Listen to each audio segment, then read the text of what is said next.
പാരിൽ പാർക്കുവൽ പായുസി ഭാരങ്ങളധികം വേണ്ടി നീ കാരീരും പാടിയേറ്റവൻ ഭാരങ്ങൾ വഹിച്ചിടും ഞാൻ പാദങ്ങൾ വച്ചിടും നീങ്ങി പോകാത്ത പാറമേ ഏനി കൈപ്പിളന്ന പാറമേ ഏനി കൈപ്പിളന്ന പാറമേ ഞാൻ പാദങ്ങൾ വച്ചിടും നീങ്ങി പോകാത്ത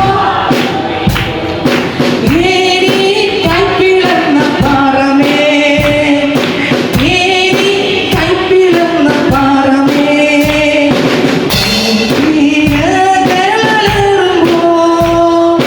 തീരം വിട്ടു ഞാൻ പോകുമ്പോ പാടകിൽ ആശയറ്റെന്ന് തോന്നുമ്പോ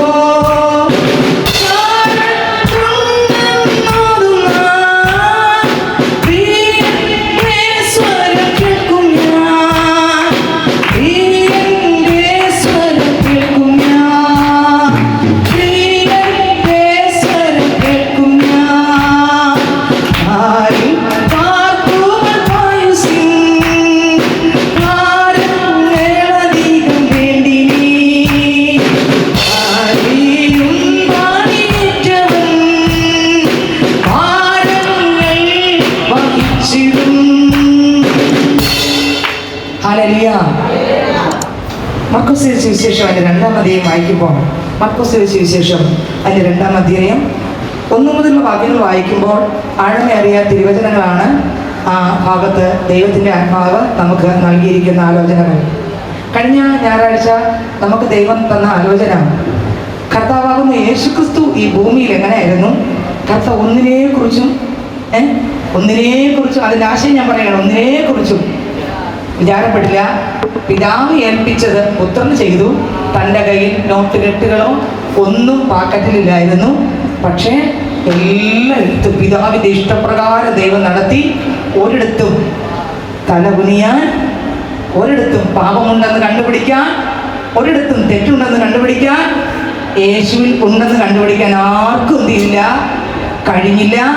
യേശുവിനെ ദൈവം തള്ളിയില്ല, യേശുവിനെ ദൈവം ഉപേക്ഷിച്ചില്ല. അതുകൊണ്ട് കർത്താവ് എന്നോട് നിങ്ങളോട് പറയുന്നു, വിചാരപ്പെട്ടാൽ ഒരു മുഴം നീളം കൂട്ടാൻ കഴിയത്തില്ല. ഒന്നിനെക്കുറിച്ചും വിചാരപ്പെടണ്ട. വയലിലെ താമരകളെ ദൈവം പുലർത്തുന്നു എങ്കിൽ നമ്മളെയും പുലർത്തുവാൻ മതിയായവനാണ്. അതുകൊണ്ട് എൻ്റെ രാജ്യത്തെ ഞാൻ പണിതിട്ട് യേശുക്രിസ്തുവിനെ എൻ്റെ രാജ്യത്തിൽ കൊണ്ടുവരാനല്ല ദൈവം ആഗ്രഹിക്കുന്നത്. കർത്താവിൻ്റെ രാജ്യത്തിൽ ഞാൻ എത്തുകയാണ് ദൈവത്തിൻ്റെ ആഗ്രഹം. കർത്താവിൻ്റെ രാജ്യത്തിൽ ഞാൻ ജീവിച്ച് കർത്താവിൻ്റെ ഇഷ്ടപ്രകാരമുള്ള ഒരു യാത്ര, ഒരു നടപ്പ് യേശുവിൽ നടക്കുവാൻ, ദൈവത്തിനായി നടക്കുവാൻ ദൈവം എന്നെ കണ്ടിരിക്കുന്നു. യേശുക്രിസ്തു ഈ ഭൂമിയിൽ വന്നപ്പോൾ പിതാവാകുന്ന ദൈവം യേശുവിനോടുകൂടെ ഇരുന്നു. ഒരിടത്തും യേശു വീഴുവാൻ ഇടയില്ല. വീണോ? വീണില്ല. ഒരു പാപം വന്നോ? ഇല്ല. സ്വത്രം എല്ലായിടത്തും പിതാവിന്റെ ഇഷ്ടം മാത്രം ചെയ്തു. പിതാവിന്റെ ഇഷ്ടമല്ലാതെ പുത്രൻ ഒന്നും ചെയ്തില്ല എന്ന് പറഞ്ഞ് യേശുവിന് വേറെ ഒരു ഡെപ്പോസിറ്റും ഇല്ലായിരുന്നു. ഈ ഭൂമിയിൽ ഡെപ്പോസിറ്റ് ഒന്നുമില്ലായിരുന്നു. തനിക്ക് കൊടുക്കാൻ തൻ്റെ പാക്കറ്റിലോ പേഴ്സിലോ പൈസ ഇല്ലാത്തത് കൊണ്ട് താൻ കരം കൊടുക്കേണ്ട ആവശ്യമില്ലായിരുന്നു. എന്നാൽ യേശുക്രിസ്തു സ്തോത്രം പറഞ്ഞു, പോയി ആദ്യം കിട്ടുന്ന മീനിനെ പിടിക്കാൻ പറഞ്ഞു, ഇല്ലേ, കൊണ്ടുവരാൻ പറഞ്ഞു. അതിൻ്റെ വാക്യകത്ത് ഒരു ചതുരദ്രഹ്മ പണം കാണും. ആ പണം എടുത്ത് എനിക്കും നിനക്കും സ്തോത്രം പൈസ കൊടുക്കാൻ പറഞ്ഞു, അല്ലേ. ദൈവത്തിന് മഹത്വം. അപ്പോൾ യേശുക്രിസ്തുവിന് അവിടെ ഒന്നിനും കുറവ് വന്നില്ല. അങ്ങനെയെങ്കിൽ അപ്പൻ എന്നെയും നിങ്ങളെ വിളിച്ചിട്ടുണ്ടെങ്കിൽ മുമ്പേ അപ്പൻ്റെ രാജ്യവും നീതിയും അന്വേഷിച്ചാൽ, ക്രിസ്തുവിന്റെ രാജ്യത്തിനകത്താണ് ഞാൻ നിങ്ങൾ ജീവിച്ചാൽ, അവസാനം വരെയും അതിനുശേഷവും ഹല്ലേലൂയ ദൈവം നടത്തുമെന്നും ഒരിടത്തും പതറിപ്പോകത്തില്ലെന്നുമാണ് കഴിഞ്ഞ ആഴ്ചത്തെ പ്രസംഗത്തിന്റെ ചുരുക്കം. എത്ര പേർക്ക് മനസ്സിലായി കാണുന്നു എനിക്ക്? ഹല്ലേലൂയ. കർത്താവ് യേശുക്രിസ്തു സ്വത്രാഴമായി ഇന്ന് പകൽക്കാലം നമ്മളോട് സംസാരിക്കുവാൻ ദൈവം ആഗ്രഹിക്കുന്നു. ഒന്നിനെ കുറിച്ച് എന്ത് ചെയ്യണ്ട, വിചാരപ്പെടേണ്ട. ഒന്നിനെ കുറിച്ച് എന്ത് ചെയ്യണ്ട, തകരണ്ട. ഒന്നിനെ കുറിച്ച് എന്ത് ചെയ്യണ്ട, പതറണ്ട. ഒന്നിനെ കുറിച്ച് എന്ത് ചെയ്യണ്ട, തകർന്നു പോകണ്ട. നമ്മളെ അറിയുന്ന, നമ്മളെ മനസ്സിലാക്കുന്ന ഒരു കർത്താവുണ്ട്. മർക്കോസിന്റെ സുവിശേഷം നമ്മൾ 2-ാം അധ്യായം ധ്യാനിക്കുമ്പോൾ അതിനകത്ത് ആഴമേറിയ തിരുവചനങ്ങളാണ് കൊടുത്തിരിക്കുന്നത്. യേശുക്രിസ്തു ഈ ഭൂമിയിൽ, ഞാൻ കഴിഞ്ഞ ആഴ്ച പറഞ്ഞു, ഈ ഭൂമിയിൽ വന്നപ്പോൾ പ്രശ്നങ്ങൾ ഒരുപാടുണ്ടായി, പ്രതിസന്ധികൾ ഒരുപാടുണ്ടായി. പിശാച് യേശുക്രിസ്തുവിനെ പരീക്ഷിച്ചു. കർത്താവ് എന്ത് ചെയ്തില്ല? വീണില്ല. കർത്താവ് എന്ത് ചെയ്തില്ല? വീണില്ല. കർത്താവ് വീണോ? വീണില്ല. എല്ലാം കൊടുക്കാന്ന് പറഞ്ഞു അല്ലേ? കർത്താവ് വീണോ? വീണില്ല. ഇന്ന് വീഴുന്നത് മനുഷ്യരാണ്. ഹല്ലേലൂയ, ദൈവത്തിന് സ്തോത്രം. യേശുക്രിസ്തുവിനെ പിശാച് പരീക്ഷിച്ചു. യേശുക്രിസ്തു എന്ത് ചെയ്തില്ല സഹോദരങ്ങളെ? വീണില്ല. ദൈവത്തിന് സ്തോത്രം. പിശാച് പരീക്ഷിക്കും എന്തിനു വേണ്ടി? വീഴ്ത്താൻ, തള്ളിയിടാൻ, തകർക്കാൻ, നമ്മളെ കർത്താവിൽ നിന്ന് അകറ്റാൻ, ദൈവരാജ്യ സ്വർഗത്തിൽ എത്താതിരിക്കാൻ. എന്താണ് അവന്റെ പദ്ധതി? പിശാചിന്റെ പദ്ധതി എന്താണ്? സ്തോത്രം. ആ കർത്താവിന്റെ രാജ്യത്തിൽ സ്വർഗത്തിൽ നിന്നവനാണ് ആര്? ലൂസിഫർ. ലൂസിഫർ എവിടെ ഇരുന്നേ? സ്വർഗത്തിൽ നിന്നതാണ്. അവൻ ദൈവത്തെക്കാൾ സമമാക്കി, അവനേക്കാൾ ഞാൻ എന്തോ ആണ് എന്ന് പറഞ്ഞ് കർത്താവിനെ സമമാക്കി തലയിൽ കയറാൻ നോക്കി. കർത്താവ് എന്ത് ചെയ്തു? വെട്ടി താഴെ ഇട്ടു. അന്നു മുതൽ അവൻ സ്വർഗം കണ്ടതാണ്. സ്വർഗത്തിലെ ആരാധനയുടെ അവിടെ ആരാധിപ്പിക്കുന്ന ലീഡറായിരുന്നു ആര്? ലൂസിഫർ. എന്നാൽ അന്നു മുതൽ അവനൊരു അസൂയ തുടങ്ങി. എന്നെ വെട്ടിയിട്ട ആ സ്വർഗത്തിലേക്ക് ഒറ്റ മനുഷ്യൻ ഈ ഭൂമിയിൽ നിന്ന് പോകരുത്. അതാണ് ഇവന്റെ ഏറ്റവും വലിയ പരിപാടി. അതുകൊണ്ടാണ് ഇയ്യോബിനെ ത്യജിച്ച് പറയാൻ വേണ്ടി, ഇയ്യോബിനെ കുറിച്ച് പിശാചിന്റെ ഒന്നാമത്തെ പദ്ധതി ദൈവത്തെ ത്യജിച്ച് പറയണം. ത്യജിച്ച് പറയാൻ വേണ്ടി പഠിച്ച പണി 18 ശത്രു നോക്കി. കാരണം ഇയ്യോബ് ത്യജിച്ച് പറഞ്ഞാൽ അവന്റെ രാജ്യത്തിൽ പോകും, പിശാചിന്റെ രാജ്യത്തിൽ പോകും. അപ്പൊ അവൻ അല്പസമയം ഉള്ളൂ എന്ന് പറഞ്ഞ് അവൻ ശക്തിയോടെ പോരാടിക്കൊണ്ടിരിക്കുകയാണ്. ദൈവത്തിന് സ്തോത്രം. അതുകൊണ്ട് പത്രോസ് അപ്പോസ്തലന്റെ ലേഖനം വായിക്കുമ്പോൾ അതിനകത്ത് എഴുതിയിരിക്കുന്നത് ഇങ്ങനെയാണ്. ദൈവത്തിന് സ്തോത്രം. എന്തെന്നാണ് എഴുതിയിരിക്കുന്നത്? സ്തോത്രം. ആരെ വിഴുങ്ങേണ്ടു എന്ന് വായ തുറന്നുകൊണ്ട് നടക്കുകയാണ്. അലറുന്ന ഒരു സിംഹം പോലെ ആരെ വിഴുങ്ങണമെന്ന് പറഞ്ഞ് എവിടെ വിഴുങ്ങാം? ആരെ കിട്ടും? ആരെടുത്തോട്ട് കയറാം? എങ്ങനെ കയറാമെന്ന് പിശാച് ഇങ്ങനെ ഊടാടി സഞ്ചരിക്കുകയാണ്. നമ്മൾ അവന്റെ വലകളിലൊന്നും എന്ത് ചെയ്യല്ലേ? കുടുങ്ങി പോകരുത്. ഹല്ലേലൂയ. നമ്മൾ അവന്റെ വലകളിലൊന്നും വീണ് പോകല്ലേ, കുടുങ്ങിപ്പോകല്ലേ. കുടുംബത്തിനകത്ത് പിശാച് കടക്കും, ജീവിതത്തിനകത്ത് പിശാച് കടക്കും. ഇവൻ കടക്കുന്നത് വേറെ ഒന്നിനുമല്ല, സ്തോത്രം, ആരാധന മുടക്കിക്കണം, ദൈവമായിട്ടുള്ള ബന്ധം മുടക്കിപ്പിക്കണം. കുടുംബത്തിനകത്ത് അപ്പൻ, അമ്മ, മക്കൾ അടിച്ച് പിരിയണം. എന്തിനാണ് പിശാച് കിടക്കുന്നത്? അത് നമ്മളിലൂടെ അല്ലെങ്കിൽ അടുത്ത അയൽവക്കത്തിലൂടെയും കയറും. പിശാച് കിടക്കുന്നത് എന്തിനാണ്? വീട്ടിനകത്തുള്ള കുടുംബ സമാധാനത്തെ തകർക്കണം. അതാണ് അവന്റെ പദ്ധതി. നമ്മൾ എവിടെ കൊണ്ടുപോകല്ലേ? സ്വർഗത്തിൽ കൊണ്ടുപോകില്ല. അതിനുവേണ്ടി ആരിലൂടെയെങ്കിലും ഒരു നുണപ്രചരണമെങ്കിലും ഉണ്ടാക്കി പിശാച് ആരെടുത്ത് കയറും? വീട്ടിനകത്ത് കയറി, അതിനകത്ത് കയറി കുടുംബ സമാധാനത്തെ മോഷ്ടിക്കും, കുടുംബത്തിലെ സ്വസ്ഥതയെ മോഷ്ടിക്കും, കുടുംബത്തിലെ സ്വൈര്യതയെ മോഷ്ടിക്കും. പിന്നെ ജീവിതത്തിനകത്ത് വട്ട് പിടിച്ചവരെ പോലെ ആകും. പിന്നെ കൂട്ടയടി സംഭവിക്കും. പിന്നെ കുടുംബ കലക്കം ഉണ്ടാകും. പിന്നെ തലമുറകൾക്ക് ഒരു നന്മയും കിട്ടാതെ അവരെ ഭാവിയും. ഇതാരുടെ പരിപാടിയാണ്? ആരിലൂടെ പ്രവർത്തിക്കും? ചിലപ്പോൾ നമ്മളെ വീട്ടിനകത്തുള്ളവരിലൂടെ തന്നെ, ഇല്ലെങ്കിൽ ആരിലൂടെ പ്രവർത്തിക്കും? അയൽവക്കത്തിലുള്ളവരോട്, അല്ലെങ്കിൽ നമ്മൾ ജോലിക്ക് പോകുമ്പോൾ അവിടെ ഉള്ളവരുടെയെങ്കിലും പ്രവർത്തിക്കും. അവിടെ ഉള്ളവരിലൂടെയെങ്കിലും പ്രവർത്തിക്കുന്നുള്ള കാര്യം ഉറപ്പാണ്. പ്രവർത്തിച്ചിരിക്കും. എന്തിനുണ്ടെന്ന് പറഞ്ഞാൽ ഒരു കൂട്ടം പേർ സ്വർഗത്തിൽ പോകാൻ വിളിക്കപ്പെട്ട മക്കളെ തകർത്ത് തരിപ്പണമാക്കി ലൂസിഫറിന്റെ രാജ്യത്തിൽ കൊണ്ടുപോകാൻ വേണ്ടിയാണ് ഇവന്റെ പരിപാടി. തിരിച്ചറിഞ്ഞോ? ഈ പരിപാടിയിൽ വീട് നമുക്ക് തകരണോ? അതെയോ? ഈ ഒരായുസ്സേ എനിക്കുള്ളു സോദരാ, ദൈവത്തെ ആരാധിക്കാം. ഈ ഒരായുസ്സേ എനിക്കുള്ളു സോദരാ, ദൈവത്തിനായി ജീവിക്കാം. ഈ ഒരായുസ്സേ എനിക്കുള്ളു സോദരാ, ദൈവത്തെ ആരാധിക്കാം. ഈ ഒരായുസ്സേ എനിക്കുള്ളു സോദരാ, ദൈവത്തിനായി ജീവിക്കാം. നമ്മെ മറന്നു നമ്മൾ സ്തുതിക്കാം യേശുരാജനെ.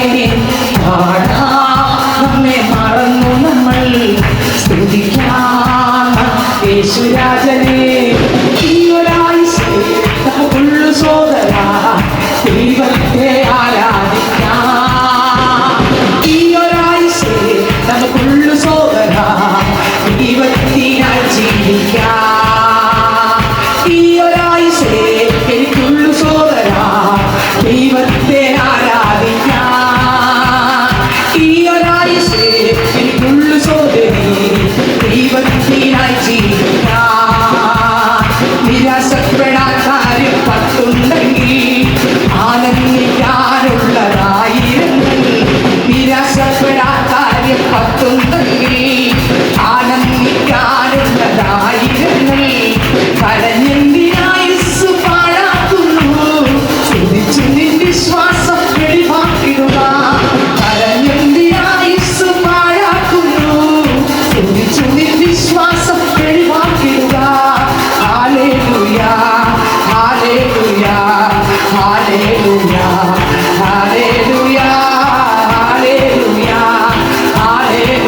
വീടിനകത്ത് 5 പേരുണ്ടെങ്കിൽ സമാധാനത്തോടെ ജീവിക്കുന്നുണ്ട്, ആർക്ക് സ്വസ്ഥതയില്ല.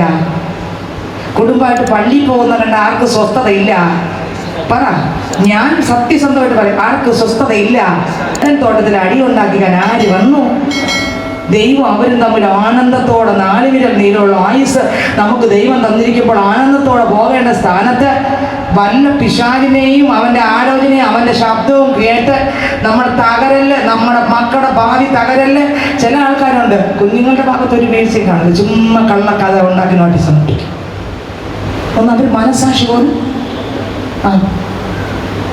ഉണ്ടായിക്കളഞ്ഞു.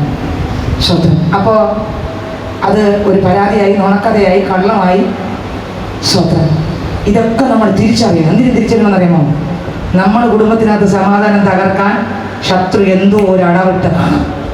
അന്നത്തെ പ്രാർത്ഥന കുറയണം. അന്ന് ആ പിള്ളേർക്ക് അടി കിട്ടണം.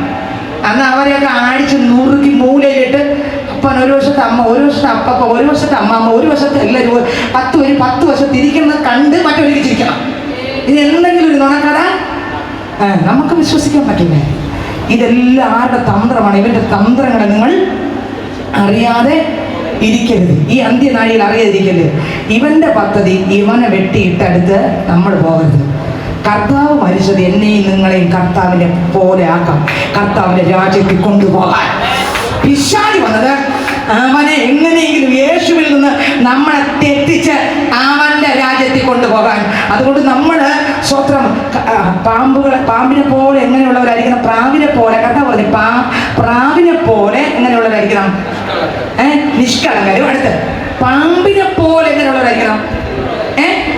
ബുദ്ധിയുള്ളവരായിരിക്കും. എന്താണ് അതിനകത്ത് അർത്ഥം? പ്രാവിനെ പോലെ കടന്നുവരെന്ന് പറഞ്ഞാൽ പ്രാവ് എവിടെ പോയാലും അത് തിരിച്ചു വരുമല്ലേ? പെട്ടകത്തിൽ നിന്ന് പ്രാവിനെ തുറന്നു വിട്ടുമില്ലേ? പ്രാവിനെ തുറന്നു വിട്ടുമില്ലേ? പക്ഷെ പ്രാവ് എല്ലായിടവും പറന്നു പോയിട്ട് ഒരു രക്ഷയും പ്രാവിൻ്റെ പാദങ്ങൾ ചവിട്ടാൻ പറ്റിയ ഒരു പ്ലേസ് പ്രാവില്ല. തിരിച്ചു വന്നു, പെട്ടകത്തിനകത്ത് തന്നെ വന്നു. സ്തോത്രം. പ്രാവ് ചവിട്ടേണ്ടടുത്ത് ചവിട്ടും, എവിടെ കൂടെയൊക്കെ പറന്ന ഇരിക്കേണ്ടടുത്ത് ഇരിക്കും, പറയേണ്ടതേ പറയൂ, പോകേണ്ടടുത്തേ പോകും. പിന്നെ പിശാച് എന്തെങ്കിലും പറഞ്ഞാൽ പ്രാവിൻ്റെ കൃപയുള്ള പ്രാവിൻ്റെ കൃപയെന്നല്ല, ക്ഷമിക്കണം, ഹല്ലേലൂയ. കർത്താവ് ഉദ്ദേശിച്ച പ്രാവിനെ പോലെ കളങ്കമില്ലാത്തൊരു വ്യക്തി എന്തെങ്കിലും ഒരു പ്രശ്നം ഉണ്ടായി ഇതെന്ന് ചിന്തിക്കുക, ഇത് കൂട്ടയടി അടുപ്പിക്കാനാണ്, എന്തെങ്കിലും ആണോ? ആ ദൈവകൃപയുള്ള വ്യക്തി മുട്ടുമടക്കിട്ട് ചോദിക്കും, കർത്താവ് ഇങ്ങനെയൊക്കെ കാര്യങ്ങളുണ്ടായി, ഇതിന് വേണ്ട സത്യവും. നമ്മളാണെങ്കിൽ ഇതൊന്നും ചോദിക്കുമ്പോൾ ആദ്യം ഭാഗത്ത് എടുക്കും. പിശാച് ആരെ വിഴുങ്ങിയെടുത്ത് വായി തുറന്ന് ഇരിക്കുകയാണ്. അപ്പം നമ്മളത് തിരിച്ചറിഞ്ഞ്, കർത്താവേ അപ്പാ ഇതാ ഞാൻ എന്നെ കരുന്നപ്പാ. ഏത് കാര്യത്തിൽ നമ്മൾ ശാന്തമായിട്ടിരുന്ന് കർത്താവിൻ്റെ കരങ്ങളിൽ കൊടുക്കണം. പിശാചിൻ്റെ പദ്ധതിയാണെങ്കിൽ അവനെ അഴിച്ച് വെളിയിലാക്കി ഓടിക്കണം.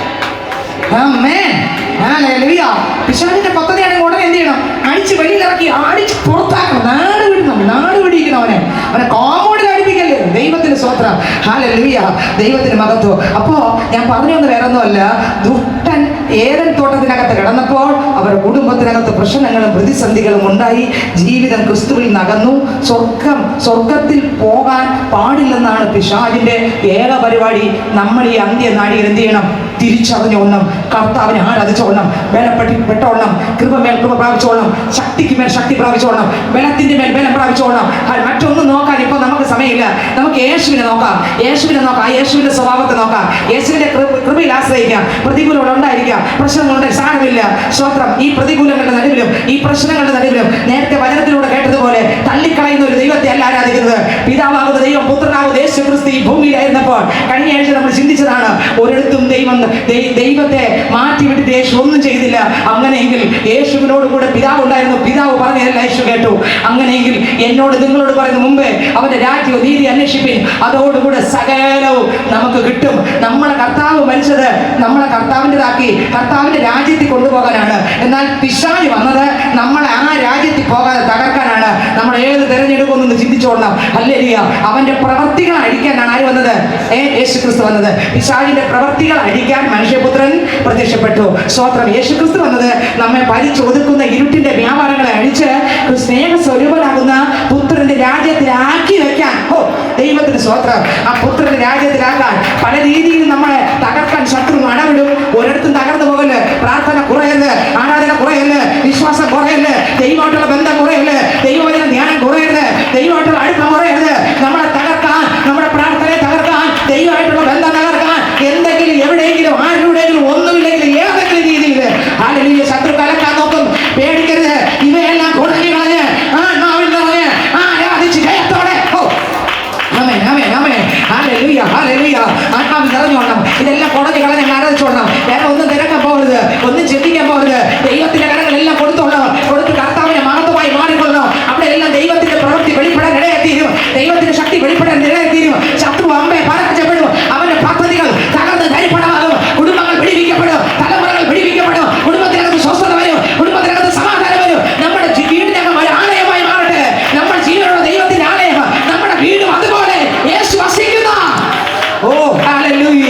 നമ്മുടെ അകത്ത് ജീവനുള്ള ദൈവം വസിക്കുന്നുണ്ട്. നമ്മുടെ ജീവനുള്ള ദൈവത്തിന്റെ ആലയങ്ങളാണ്. നമ്മുടെ ഭവനങ്ങൾക്കകത്ത് യേശു ക്രിസ്തു സിംഹാസനം ഇട്ടിരിക്കട്ടെ.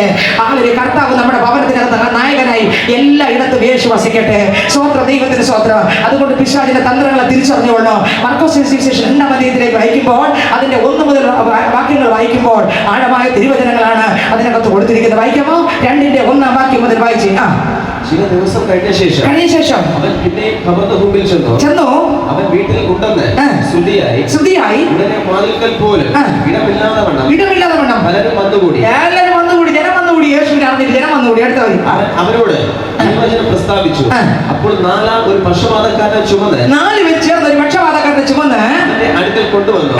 പുരുഷാര നിമിത്തം അവരോട് സമീപിച്ചു കൂടായിക അവൻ ഇരുന്ന സ്ഥലത്തിന്റെ മേൽപ്പുര പൊളിച്ച് തുറന്നു പക്ഷപാതക്കാരനെ കിടക്കയോടെ ഇറക്കി വെച്ചു. എടുത്തിറക്കി വെച്ചു. അടുത്ത് യേശു അവരുടെ വിശ്വാസം കണ്ടിട്ട് അടുത്ത് പക്ഷപാതക്കാരനോട് മകനെ നിന്റെ പാപങ്ങൾ മോചിച്ചു തന്നിരിക്കുന്നു എന്ന് പറഞ്ഞു. അവിടെ ചില ശാസ്ത്രിമാർ ഇരുന്നു.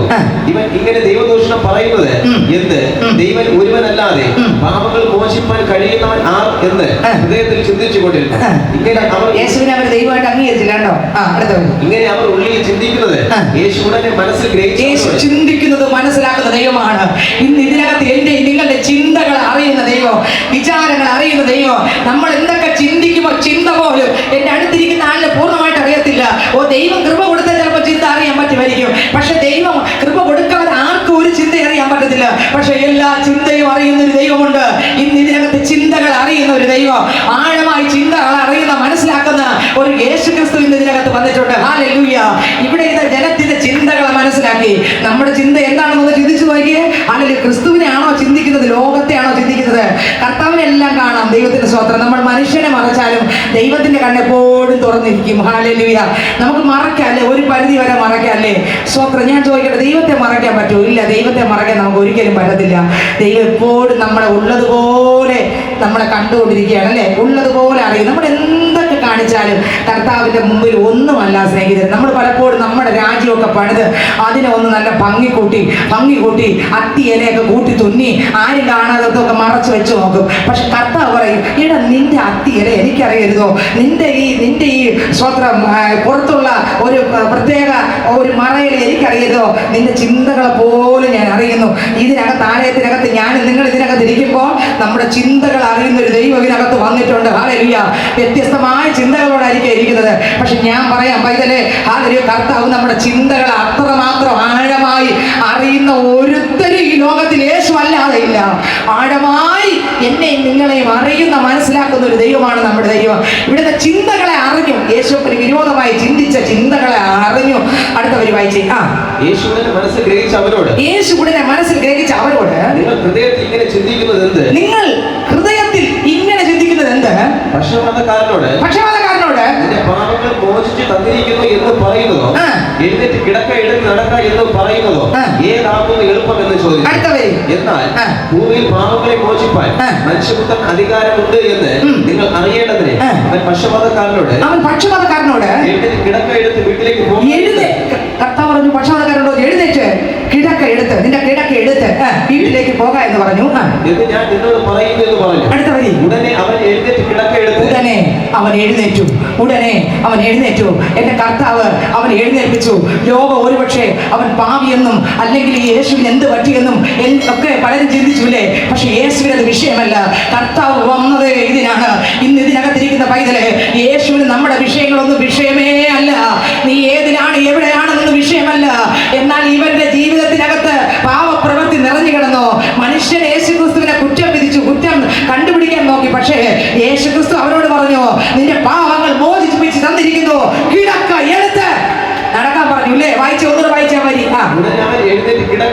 കിടക്കെടുത്ത് എല്ലാവരും കാണുക. കിടക്കെടുത്ത് കർത്താവ് പറയണം, മക്കളെ, ലോകം, ദേശം, പട്ടണം, അനേകർ നിന്നെ തകർത്ത് ഒറ്റപ്പെടുത്തി പ്രതികൂലത്തിന്റെ നടുവിൽ നിന്നെ തകർത്തിടുമ്പോൾ നീ ശക്തിയോട് ആത്മാവിൽ നിറഞ്ഞ് അവയെല്ലാം പൊട്ടിച്ച് ആത്മാവിന്റെ ബലത്തോടെ പുറത്തു വരണം. ഓ ഹല്ലേലൂയ. അവയെല്ലാം പൊട്ടിക്കണം, കോട്ടയെല്ലാം പൊളിച്ച് അടിക്കിനി പുറത്തു വരണം. മനുഷ്യന്റെ കോട്ടയ്ക്കകത്തും ചങ്ങലയ്ക്കകത്തും സ്വത്രം ബന്ധനത്തിനകത്തും കിടക്കേണ്ടതല്ല നമ്മൾ. മാനുഷികമായ കൽപ്പനയ്ക്കകത്തോ മാനുഷികമായ ചങ്ങലയ്ക്കകത്തോ ഇരുട്ടിനകത്തോ കിടന്ന് തകരേണ്ടതല്ല നമ്മൾ. പിന്നെയോ ക്രിസ്തു യേശു നമ്മളെ സ്വതന്ത്രരാക്കി. എന്ത് ചെയ്തു? സ്വതന്ത്രരാക്കി. യേശു ക്രിസ്തുവാണ് നമുക്ക് സ്വാതന്ത്ര്യം തന്നത്. ആരാണ് സ്വാതന്ത്ര്യം തന്നത്? യേശു ക്രിസ്തു. അതുകൊണ്ട് കർത്താവ് പറഞ്ഞു, മക്കളെ, ഇനിയും നിങ്ങൾ അടിമനുഖത്തിനകത്ത് കുടുങ്ങിപ്പോകരുത്. ഗലാത്യർക്ക് ലേഖനത്തിനകത്ത് 5-ാം അധ്യായം 1-2 വാക്യം വായിക്കുമ്പോൾ വായിച്ചേ. ഗലാത്യർക്ക് ലേഖനം 5-ാം അധ്യായം 1-2 വാക്യം വായിച്ചേ. സ്വാതന്ത്ര്യത്തിനായിട്ട് ക്രിസ്തു യേശു നമ്മളെ സ്വതന്ത്രരാക്കി. ആകയാൽ അതിൽ എന്ത് ചെയ്യണം? ഏത് ചെയ്യണം? ക്രിസ്തു തന്ന സ്വാതന്ത്ര്യത്തിൽ, ആ അഭിഷേകത്തിൽ, ആ പരിശുദ്ധാത്മാവിൽ, ആ ദൈവശക്തിക്കകത്ത്, ആ വാഗ്ദത്തങ്ങൾക്കകത്ത്, ആ ദൈവവചനത്തിനകത്ത്, അല്ലെങ്കിൽ മനുഷ്യനെടുത്ത കെണിക്കകത്ത് കുരുങ്ങിക്കളയല്ല, ലോകമെടുത്ത കെണിക്കകത്ത് കുരുങ്ങിക്കളയല്ല, മാനുഷ്യമായ വാക്കുകൾക്കകത്ത് കുരുങ്ങിക്കളയല്ല. ക്രിസ്തു യേശു എന്നെ നിങ്ങളെ സ്വതന്ത്രരാക്കി. ഹല്ലേലൂയ. അടിമനുഖത്തിനകത്ത് കിടക്കേണ്ടവരല്ല, ക്രിസ്തുവിന്റെ ആത്മാവിൽ നിറഞ്ഞ് ഓരോ സെക്കൻഡ് ആത്മാവിന്റെ നിറവോടെ മുന്നോട്ട് പോകേണ്ടവരത്രേ. ഹല്ലേലൂയ. നമുക്കറിയാം, കഴിഞ്ഞ ചില ആഴ്ചകൾക്ക് മുമ്പ് ഞാനിവിടെ പ്രസംഗിച്ചൊരു വിഷയമാണ്. ദൈവത്തിന് സ്തോത്രം. ഈ ഏലിയാവ് എന്ന് പറഞ്ഞ മനുഷ്യൻ ആരായിരുന്നു? നമുക്ക് എല്ലാവർക്കും അറിയാവുന്നതാണ് ഏലിയാവ് എന്ന മനുഷ്യൻ, അല്ലേ? ദൈവത്തിന് സ്തോത്രം. ഹല്ലേലൂയ. മനുഷ്യന്റെ വാക്കൊരു കെണിയാണ്, മാനുഷിക വാക്കൊരു കെണിയാണ്. സഹോദരനെ, സഹോദരിയെ, നിന്നെ മനുഷ്യൻ പറഞ്ഞ് നിന്നെ ഒതുക്കിയിട്ടുണ്ടെങ്കിൽ ഇന്നത്തെ ആരാധനയ്ക്കകത്ത് നീ പൊളിച്ചു വെളി വരണം. ആത്മാവിന്റെ ബലത്തോടെ നീ വെളി വരണം. ഓ, കൃപയോടെ വെളി വരണം, അഭിഷേകത്തോടെ വെളി വരണം, ദൈവശക്തിയോടെ വെളി വരണം, ആത്മാവിന്റെ നിറവോടെ വെളി വരണം. ഓ, യേശുവിൻ നാമത്തിൽ. ഹല്ലേലൂയ. ആമേൻ. ആഹാബിന്റെ കൊട്ടാരത്തിനകത്ത് സ്വത്രം ചാടി ഓടി ദൈവാത്മാവിനാൽ നിറഞ്ഞ് കർത്താവിന്റെ ആലോചന കേട്ട് സ്വത്രം ഒരു ദിവസം ചാടി ഓടി രാജാവിന്റെ മുഖത്ത് നോക്കി ആമേൻ പറയാൻ ദൈവം ഏൽപ്പിച്ചത് ചാടി കയറി പറഞ്ഞ ആ പ്രവാചകനാകുന്ന ഏലിയാവ് സ്വത്രം അങ്ങോട്ട് പോകുമ്പോൾ ഏലിയാവിന്റെ ആ ദൈവത്തിന്റെ കൃപയിൽ നിറഞ്ഞ് ആ മനുഷ്യനിലൂടെ നടന്ന വീര്യ പ്രവൃത്തികൾ നോക്കിയാൽ ഓ, നമ്മൾ തന്നെ ചിന്തിച്ചു പോകും, അയ്യോ ഇതെന്തൊരു അത്ഭുതം എന്ന് ചിന്തിച്ചു പോകും. ഇത്രയും അത്ഭുതം ചെയ്ത ഒരു മനുഷ്യനായിരുന്നു, അഭിഷേകമുള്ള കൃപയുള്ള ദൈവശക്തിയുള്ള ഒരു മനുഷ്യനായിരുന്നു. ആര്? ഏലിയാവ്. ദൈവത്തിന് സ്തോത്രം. അങ്ങ് അത്രയും കൃപയുള്ള ഒരു മനുഷ്യനായിരുന്നു ഏലിയാവ്. എന്നാൽ ഇസബേൽ എന്ന ഒരു സ്ത്രീയുടെ ഒറ്റ വാക്ക് അവനെ മൂലക്കാക്കി. അവൻ മാനസികമായിട്ട് തകർന്നു, ശാരീരികമായിട്ട് തകർന്നു. അവൻ പറയുന്നത്, എനിക്ക് ജീവിക്കണ്ട, എനിക്ക് മരിച്ചാൽ മതി. ഹല്ലേലൂയ. ഇന്നലെ രാത്രി ഒരു കുഞ്ഞ് വിളിച്ചു പറഞ്ഞതാണ്, എനിക്ക് ജീവിക്കണ്ട, മരിച്ചാൽ മതി, എനിക്ക് ജീവിക്കണ്ട. കേട്ടപ്പോൾ എൻ്റെ ഹൃദയമൊക്കെ അങ്ങ് തകർന്നതുപോലെ, എനിക്ക് ജീവിക്കണ്ട. ഞാൻ പറഞ്ഞു, അങ്ങനെയൊന്നും പറയല്ലേ, എനിക്ക് ജീവിക്കണം, മരിച്ചാൽ മതി. സ്വന്തം നീ ജീവിക്കുന്ന ഇഷ്ടമില്ല, ഞാൻ എപ്പോഴും ചിന്തിക്കുന്നു, മരിച്ചാൽ മതി. കണ്ടോ? സ്വന്തം ഒറ്റ വാക്ക. ഏലിയാവ് മരിച്ചാൽ മതി എന്ന് പറഞ്ഞ ആരുടെ ഒറ്റ വാക്ക്? ഇസബേൽ എന്ന സ്ത്രീയുടെ ഒറ്റ വാക്ക ജീവിക്കേണ്ടതായത്. ഈ ചിലരുടെ ചില വാക്ക് മരിച്ചാൽ മതി എന്ന് തോന്നുന്നു. ആരുടെ കണിയാണിത്? ക്രിസ്തു യേശു നമ്മൾ എന്ത് ചെയ്തു? സ്വതന്ത്രരാക്കി. പക്ഷെ പിശാച് എന്ത് ചെയ്തു? ഇപ്പം അല്ലെങ്കിൽ മനുഷ്യനകത്ത് ദുഷ്ടൻ കടന്ന് എന്ത് ചെയ്തു? വാക്കിട്ട് പ്രവാചകനെ കുരുക്കി മരിക്കാൻ തീരുമാനിച്ചു. കണ്ടോ? ജീവിക്കണ്ട, ഇനി ഒന്നും എനിക്ക് കാണുന്നില്ല, എനിക്ക് മരിച്ചാൽ മതി. ദൈവത്തിന് സ്വതന്ത്രം. എനിക്കിനി ജീവിക്കണ്ട, മരിച്ചാൽ മതി. കണ്ടോ? ഇത്രയും ശുശ്രൂഷ ചെയ്ത, ഇത്രയും കൃപയോടെ നിന്ന ആ കൊട്ടാരത്തിനകത്ത് കയറിപ്പോയി ഞാൻ പറഞ്ഞിട്ടല്ലാതെ മഞ്ഞും മഴയും ഉണ്ടാകത്തില്ലെന്ന് പ്രവചിച്ച ആ പ്രവാചകൻ, ഇത്രയും ശക്തിയേറിയ ആ ഒരു പ്രവാചകൻ പോകുമ്പോൾ ഇസ്രായേൽ പറഞ്ഞു, നീ നിന്റെ തലയെ വെട്ടിക്കളയുമെന്ന് പറഞ്ഞു, നിന്നെ തകർത്ത് കളയുമെന്ന് പറഞ്ഞു അല്ലേ. ഒറ്റ വാക്ക്, ഒരു സ്ത്രീയുടെ ഒരേ ഒരു വാക്ക്, ആരുടെ വാക്ക്?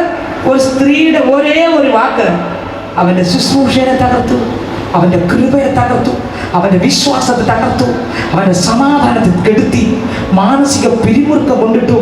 അവൻ സ്വത്രം മരിച്ചാൽ മതി, യഹോവേ ഇപ്പോൾ എന്നെ എടുത്തുകൊള്ളണമേ, എനിക്കിനി ജീവിക്കണ്ട, ഇപ്പോൾ എന്നെ അങ്ങ് വിളിച്ചോ അപ്പാ എന്ന് പറഞ്ഞത് ഒറ്റ സ്ത്രീയുടെ വാക്കാണ്. മനുഷ്യന്റെ വാക്ക് ചില വ്യക്തികൾക്ക് ഒരു കെണിയാണ്. ഞാൻ പറയാം, ഈ കെണിക്കകത്തു നിന്നാണ് യേശു ക്രിസ്തു എന്നെയും നിങ്ങളെയും പൊളിച്ചു പുറത്തു കൊണ്ടുവന്നത്. ഇവന്റെ കെണി നീ കുറയണമെന്ന് ഈ ആരാധനക്കകത്ത് അവൻ നിന്നെ ഒതുക്കി മാനസികമായി തകർത്ത് അസ്വസ്ഥതയിട്ട് സ്വസ്ഥതയെ കെടുത്തി സമനില തെറ്റിച്ച് നിന്നെ ഒതുക്കുന്ന ചില ഇരുട്ടിന്റെ വ്യാപാരങ്ങള്, ദുഃഖമുഖങ്ങള്, വിഷാദിന്റെ വ്യാപാരങ്ങള് ഇന്ന് പകർക്കാലം തച്ചുടച്ചുകൊണ്ട് ആത്മാവിന്റെ കൃപ പ്രാപിച്ച് ശക്തിയോടെ പറ, ഏതൊക്കെ രീതിയിലാണോ നീ ഒതുക്കപ്പെടുന്നത് ഒന്ന് ചിന്തിച്ചു നോക്കിയേ. എവിടെയൊക്കെയാണ് ഒന്ന് ഇരുന്ന് ചിന്തിക്കണം. ഇതിനകത്തിരിക്കുന്ന ഓരോരുത്തരും ഇരുന്ന് ചിന്തിക്കണം. ആരെങ്കിലും വാക്കുകൊണ്ട് നിന്നെ ഒതുക്കിയെങ്കിൽ നീ അതല്ലേ ഭാരപ്പെട്ട് നടക്കുന്നത്? നിന്റെ ജീവിതത്തിനകത്ത് തെറ്റുണ്ടെങ്കിലല്ലേ നീ തകരണം, നീ കെട്ടപ്പെടണം. നിന്റെ ജീവിതത്തിനൊത്തൊന്നുമില്ല. നീ എന്തിനാണ് ആദ്യ കയറി മനുഷ്യന്റെ വാക്കിനകത്ത് നീ ഇരുന്ന് നിന്റെ ആയുസിനെ ഉരുക്കി ഉരുക്കി ഉരുക്കി ആദ്യ കയറി തീ പോലെ നീ എന്തിനു ഉരുകുന്നത്? അത് പിശാചാണ് ആ വ്യക്തിയിലൂടെ പറയിച്ചത്. നീ അതിനെ പൊളിച്ച് കുഴഞ്ഞ് വെളിരുക.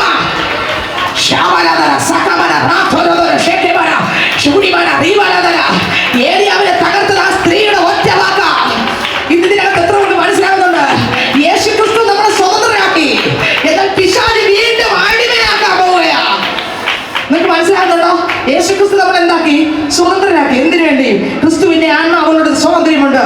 ക്രിസ്തുവിൽ സ്വതന്ത്രരാക്കി നമ്മൾ ക്രിസ്തുവിനെ ആരാധിച്ച് ആത്മാവിന്റെ നിറവോടെ ക്രിസ്തുവിൽ ജീവിച്ച്, ക്രിസ്തുവിൽ ദൈവത്തിനായി ജീവിച്ച് കർത്താവിന്റെ ഫലം നമ്മളിലൂടെ പുറത്തു വന്ന് ക്രിസ്തുവിനായി കായ്ച്ച് ക്രിസ്തുവിനായി വളർന്ന് യേശു ക്രിസ്തുവിന്റെ എല്ലാ നിറവിനോളം നിറഞ്ഞ് കർത്താവായ യേശു ക്രിസ്തു വരുമ്പോൾ കർത്താവിനോട് കയറിപ്പോകാനാണ് ദൈവം നമ്മളെ കണ്ടത്. പക്ഷേ അതിന് തടസ്സമായി കർത്താവ് നമ്മളെ സ്വാതന്ത്ര്യത്തിലേക്ക് കൊണ്ടുവന്നിട്ടും വീണ്ടും ഈ ഏരിയ ഒറ്റ വാക്കുകേട്ട് കുരുങ്ങിയതുപോലെ ഇന്ന് ഇതിനകത്ത് അനേകർ ചില മനുഷ്യന്റെ വാക്കുകളിൽ, ചില പിശാചിന്റെ വാക്കുകളിൽ, ചില ഉൾഭയം കൊണ്ട് ചില രീതിയിൽ നിന്നെ അടക്കി ഒതുക്കുന്ന ചില പിശാചിന്റെ മണ്ഡലങ്ങള് ഇന്നത്തെ പകൽക്കാലം കുടഞ്ഞൊന്ന് ആരാധിക്കാൻ കഴിഞ്ഞാൽ, ആ കെട്ടുകളെ പൊട്ടിച്ചൊന്ന് ആരാധിക്കാൻ കഴിഞ്ഞാൽ, ആ ബന്ധനങ്ങളെ ഉടച്ചൊന്ന് ആരാധിക്കാൻ കഴിഞ്ഞാൽ, ആ ഇരുട്ടിന്റെ വ്യാപാരങ്ങളെ ഒന്ന് കുടഞ്ഞുകളഞ്ഞ് ആരാധിക്കാൻ കഴിഞ്ഞാൽ, മാനുഷിക കെണി ഒരു ഭയമാണ്, അതൊരു ഭയമാണ്, അതൊരു കെണിയാണ്. നിന്നെ കെട്ടി പൂട്ടിയതുപോലെ ഇട്ടുകളയും. നീ പേടിക്കണ്ട, നീ കുടഞ്ഞുകളഞ്ഞ് ആത്മാവിന്റെ നിറവോടെ വെളിയിൽ വാ. ഹല്ലേലൂയ. അവന്റെ വാക്ക് അവളുടെ ആഗ്രഹം എന്തായിരുന്നു? ഏലിയാവ് ശുശ്രൂഷിക്കരുത്, ഏലിയാവ് പ്രസംഗിക്കരുത്, ഏലിയാവ് ദൈവത്തെ ഉയർത്തരുത്, ഏലിയാവ്, നിങ്ങൾ ശ്രദ്ധിച്ച്, ഏലിയാവ് പ്രാർത്ഥിക്കരുത്, ഏലിയാവ് ശുശ്രൂഷിക്കരുത്, ഏലിയാവ് ദൈവം വെച്ച ശുശ്രൂഷ അവന് തികയ്ക്കരുത്. ശ്രദ്ധിച്ച് സ്വത്രം. ഇനി ഏലിയാവിലൂടെ അത്ഭുതങ്ങളൊന്നും നടക്കരുത്. ഏലിയാവ് ഈ ഭൂമിയിൽ ജീവിക്കരുത്. നിങ്ങൾക്ക് മനസ്സിലായോ? സ്ത്രീയുടെ ഒറ്റ വാക്കിന്റെ പിന്നിലുള്ള രഹസ്യമാണ് ഞാൻ പറഞ്ഞത്. ഈ സ്ത്രീ ഒരു വാക്കിട്ടില്ലേ, ഇട്ടതിന്റെ പിന്നിൽ ഈ ഏലിയാവിന് എത്രത്തോളം മനസ്സിലായെന്ന് എനിക്കറിയില്ല. പക്ഷെ ഈ ഏലിയാവിന്റെ പിന്നിൽ ഒറ്റ സ്ത്രീയുടെ ഒറ്റ വാക്ക്, ആ സ്ത്രീയുടെ ഒറ്റ വാക്ക് ഏലിയാവിന്റെ ജീവിതത്തിൽ ഇതെല്ലാം ഒതുക്കലായിരുന്നു. കണ്ടോ? പ്രാർത്ഥന ഒതുക്കി, വിശ്വാസം ഒതുക്കി, ആ കർത്താവിന് വേണ്ടിയുള്ള ഓട്ടം ഒതുക്കി, ആ താല്പര്യം ഒതുക്കി. ഇനി എനിക്ക് പുറത്തു വരണ്ട, എനിക്ക് മരിച്ചാൽ മതി. ടെൻഷൻ വർദ്ധിച്ചു, ആദി വർദ്ധിച്ചു, അസ്വസ്ഥത വർദ്ധിച്ചു, പ്രയാസം വർദ്ധിച്ചു.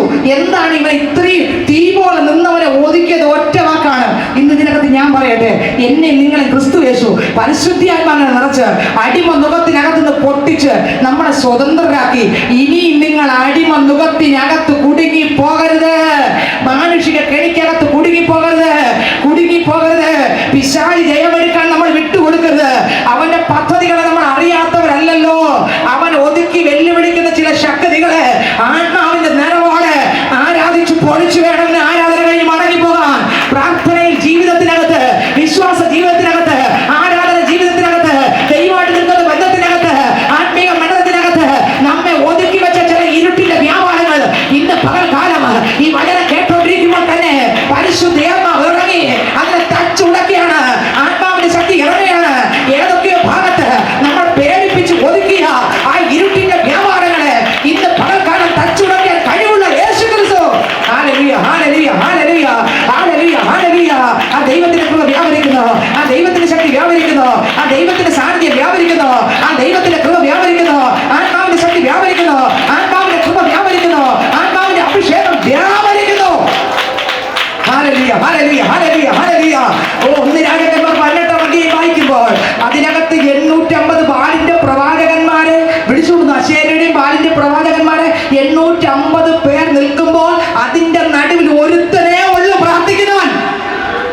മനസ്സിലാവുന്നുണ്ടോ ഇല്ലേ?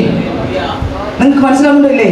ദൈവത്തിന് സ്തോത്രം. ഈ 850 അശേരയുടെയും ബാലിന്റെയും പ്രതിഷ്ഠകൾ ഉള്ളവന്മാർ, അവിടെ പൂജ ചെയ്യുന്നവർ, അതിന്റെ ആൾക്കാർ നോക്കിയേ, വായിച്ചേ ഈ സ്തോത്രം. 1 രാജാക്കന്മാരുടെ പുസ്തകം അതിന്റെ 18-ാം അധ്യായം 19 മുതൽ വായിച്ചേ. 19 മുതൽ വായിച്ചേ. എന്നാൽ ഇപ്പോൾ ആളയച്ച് എല്ലാ ഇസ്രായേലിലെയും ബാലിന്റെ 450 പ്രവാചകന്മാരെ. ബാലിന്റെ എത്ര പ്രവാചകന്മാർ? 450 പ്രവാചകന്മാർ. ബാലിന്റെ അടുത്ത് ഇസബേലിന്റെ മേശയിൽ ഭക്ഷിച്ചു വരുന്ന 400 അശേര പ്രവാചകന്മാരെ. അപ്പൊ 450 ബാലിന്റെ പ്രവാചകന്മാർ. ഇനി ഇസബേലിന്റെ മേശയിൽ ഇരുന്ന് ഭക്ഷിക്കുന്ന എത്ര പേര്? 400. അപ്പൊ എത്രയായി? 850 പേരായി. 850 പേരും ബാലിന്റെ അശേരയുടെ ആൾക്കാരായിട്ട് നിൽക്കുമ്പോൾ പ്രാർത്ഥനയുള്ള ഒരുത്തനെയുള്ള മതി. സ്തോത്രം. ഹല്ലേലൂയ. ദൈവത്തിന്റെ പൈതലിന്, കർത്താവിൽ നിറഞ്ഞു നിൽക്കുന്ന പൈതലിന് ശക്തിയുണ്ട്. ആ പൈതലിന്റെ അകത്ത് യേശുണ്ട്. ആ പൈതലിന്റെ അകത്തിരിക്കുന്ന യേശു സമയമാകുമ്പോൾ ഇറങ്ങി പ്രവർത്തിക്കും. ഹല്ലേലൂയ. അകത്തിരിക്കുകയും ചെയ്യും, ഇറങ്ങേണ്ട സമയത്ത് ഇറങ്ങി പ്രവർത്തിക്കുകയും ചെയ്യും. ദൈവത്തിന് സ്തോത്രം. നോക്കിയേ, ഇവിടെ 850 പേര് അശേരയുടെയും ബാലിന്റെയും പ്രവാചകന്മാർ നിൽക്കുമ്പോൾ അതിന്റെ നടുവിൽ ഒരുത്തനേ ഉള്ളൂ പ്രാർത്ഥിക്കുന്നവൻ. ആര്? ഏലിയാവ്. അടുത്ത വാക്യം വായിച്ചേ. കർമ്മേൽ പർവ്വതത്തിൽ എന്റെ അടുക്കൽ കൂട്ടിവരുത്തുക. അങ്ങനെ ആഹാബ് എല്ലാ ഇസ്രായേൽ മക്കളുടെയും അടുക്കൽ ആളയച്ച് കർമ്മേൽ പർവ്വതത്തിൽ ആ പ്രവാചകന്മാരെ കൂട്ടിവരുത്തി. അപ്പോൾ ഏലിയാവ് അടുത്തു ചെന്ന് സർവ്വജനത്തോടും നിങ്ങൾ എത്രത്തോളം 2 തോണിയിൽ കാൽ വയ്ക്കും, എത്രത്തോളം 2 തോണിയിൽ കാൽ വയ്ക്കും, യഹോവ ദൈവമെങ്കിൽ അവനെ അനുഗമിപ്പീൻ, ബാലെങ്കിലോ അവനെ അനുഗമിപ്പീൻ എന്ന് പറഞ്ഞു. അവനെ അനുഗമിപ്പീൻ എന്ന് പറഞ്ഞു. അടുത്ത വരി. എന്നാൽ ജനം അവനോട് ഉത്തരം ഒന്നും പറഞ്ഞില്ല. 2 തോണിയിൽ കാല് ചോട്ടൂല്ലേ ചിലര്. ദൈവത്തിന് സ്തോത്രം. ഇവിടെ നോക്കിയേ, ഇതിന്റെ ശക്തി ഇത്രയേ ഉള്ളൂ. ഈ കാണുന്ന മണ്ണും കല്ലും കൊണ്ട് ഉണ്ടാക്കി വെച്ചിരിക്കുന്നതിന്റെ ശക്തി ഈ കിടക്കുന്ന അത്രയേ ഉള്ളൂ. വായിച്ചാ വാക്യം. നിങ്ങൾക്ക് 2 കാളയെ തരട്ടെ. ഒരു കാളയെ അവർ തിരഞ്ഞെടുത്ത് ഖണ്ഡമാക്കി തീ ഇടാതെ വിറകിന്മേൽ വയ്ക്കട്ടെ. മറ്റേ കാളയെ ഞാൻ ഒരുക്കി തീ ഇടാതെ വിറകിന്മേൽ വയ്ക്കാം. നിങ്ങൾ നിങ്ങളുടെ ദേവന്റെ നാമത്തെ വിളിച്ചപേക്ഷിക്കാം. 850 പറഞ്ഞു. നിങ്ങൾ ആരെയൊക്കെയാണ് വിളിച്ചപേക്ഷിച്ചത്? അവരെ വിളിച്ചോ. ഞാൻ യഹോവയുടെ നാമത്തെ വിളിച്ചപേക്ഷിക്കുന്നത്. ആരുടെ നാമത്തെ? പേര് പറഞ്ഞു. യഹോവയുടെ. ഞാൻ വിളിക്കുന്നത് യഹോവയുടെ നാമത്തെ. നിങ്ങൾ 850 പേരിൽ നിന്ന് നിങ്ങൾ ദൈവത്തെ വിളിച്ചോ.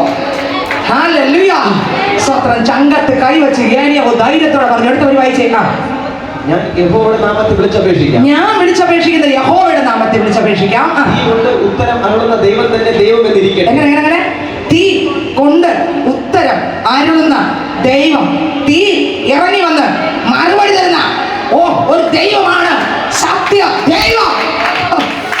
രാമനാഥര സകമന റംഭുക്കനാഥര ശിവനഗരഗദര പല്ലവനഗരഗദര അന്തൽകരഗദര ശിവാനഗരഗദര ശൂരസ്തവന ഗടഗദര ശമാനഗരഗദര. ഇനി നിങ്ങൾക്ക് ഓരോ മക്കളെ കർത്താവ് തുറന്നുണ്ട്.